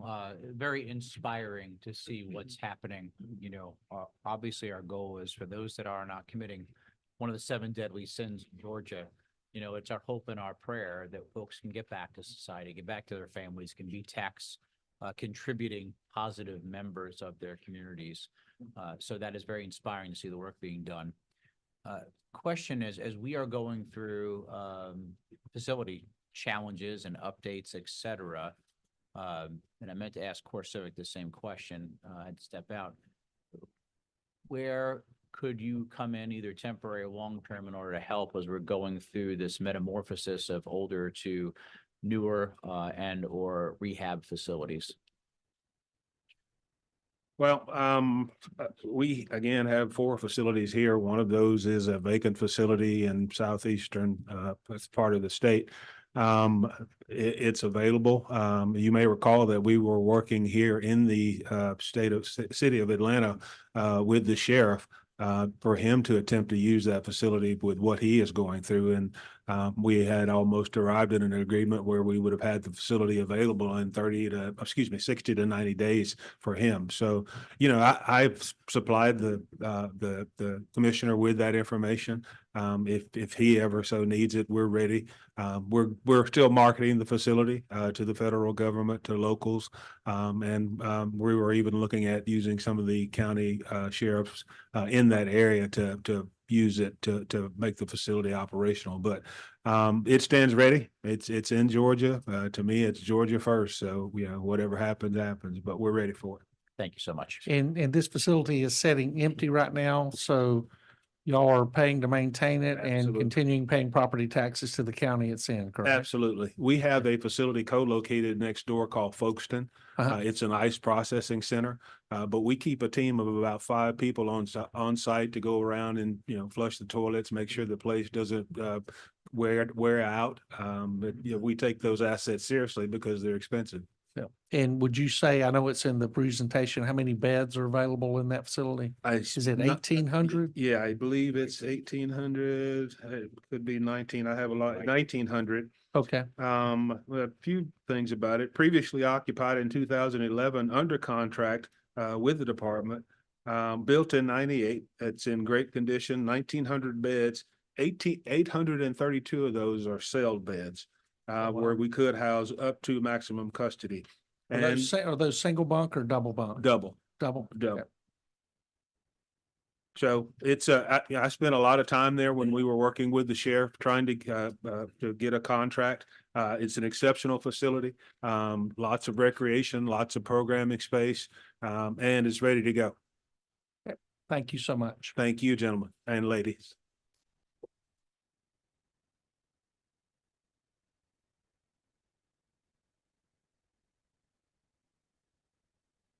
Yeah, Okay. thank you, Mr. Chairman. Yeah. To follow up on what he was talking about, certainly, as you all look across your system and look at opportunities to either expand or if you determine you need new capacity, I will tell you that is not unique to Georgia. I think that what we're seeing, certainly in this state, but across the country, is that as you look at facilities within the department that are several decades old, very expensive to go and repair them. And so a lot of states are starting to look at new capacity. Clearly, the department's working on a facility now in Washington County, badly needed. But as you go down that road and decide, hey, we may have additional need, I will tell you that our Jenkins facility, we have the ability to expand that by about 1,000 beds. And then I just give you one example too that I didn't touch on earlier about, again, the efficiency and effectiveness of the private sector. Because we are building correctional facilities, which are very unique.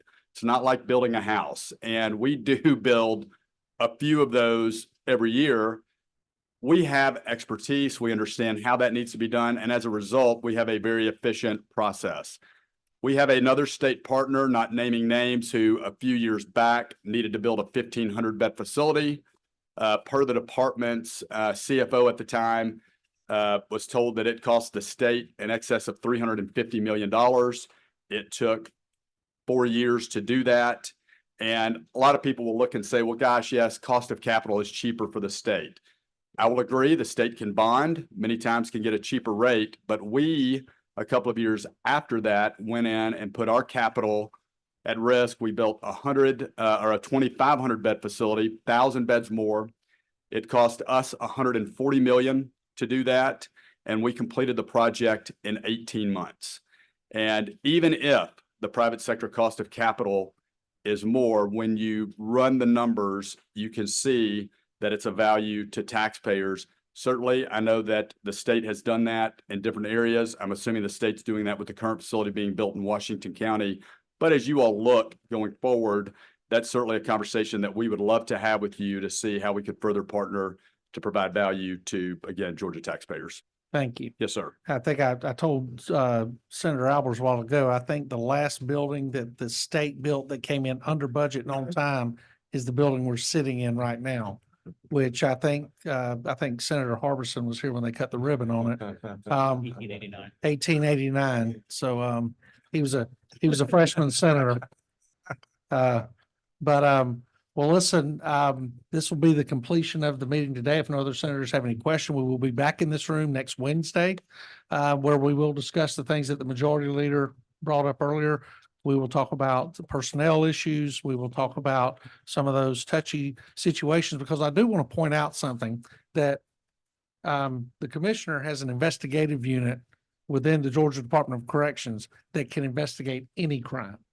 These are not in-house lackeys without the skill set that you would find anywhere else. They're comparable with the GBI, Georgia State Patrol, any other elite investigative group. And so if need be, whether it be the private sector or in the public sector, these are well-trained men and women who can do the job. And I know they have been doing the job in-house, and we'll have some of those conversations on Wednesday as far as the contraband coming in, the arrests, some of the other issues that we've referenced years past where criminal enterprises were run within the facility that impacted citizens outside in the free world. Chairman Albers. Mr. Chairman, just to clarify, we are not aware of a committee meeting is it next Wednesday or the Wednesday past? Just announce it. Yeah. The 28th? it was on I sent it over on the schedule. Yeah. I've set the first two. Well, we have a new admin. Yeah, I set the first Should two. have been the right old off one. Must have been the old one. That was what I was referencing to. No, he's, Will and I have discussed it, but that'll be next Wednesday. And, look forward to seeing everybody back. Same time? Yes, sir.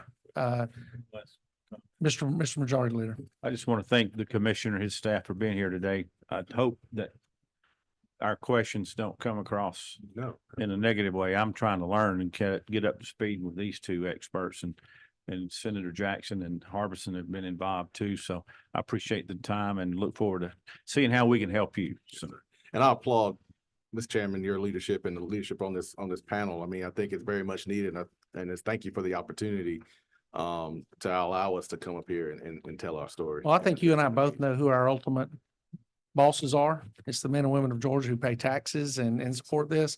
And I think you and I are not going to shy away from any subject matter. So thank you, Mr. Absolutely. Commissioner. I appreciate you and your team. Just need y'all two to go get a haircut for next Wednesday and we'll be good. Thank y'all. We're adjourned. Yes, sir.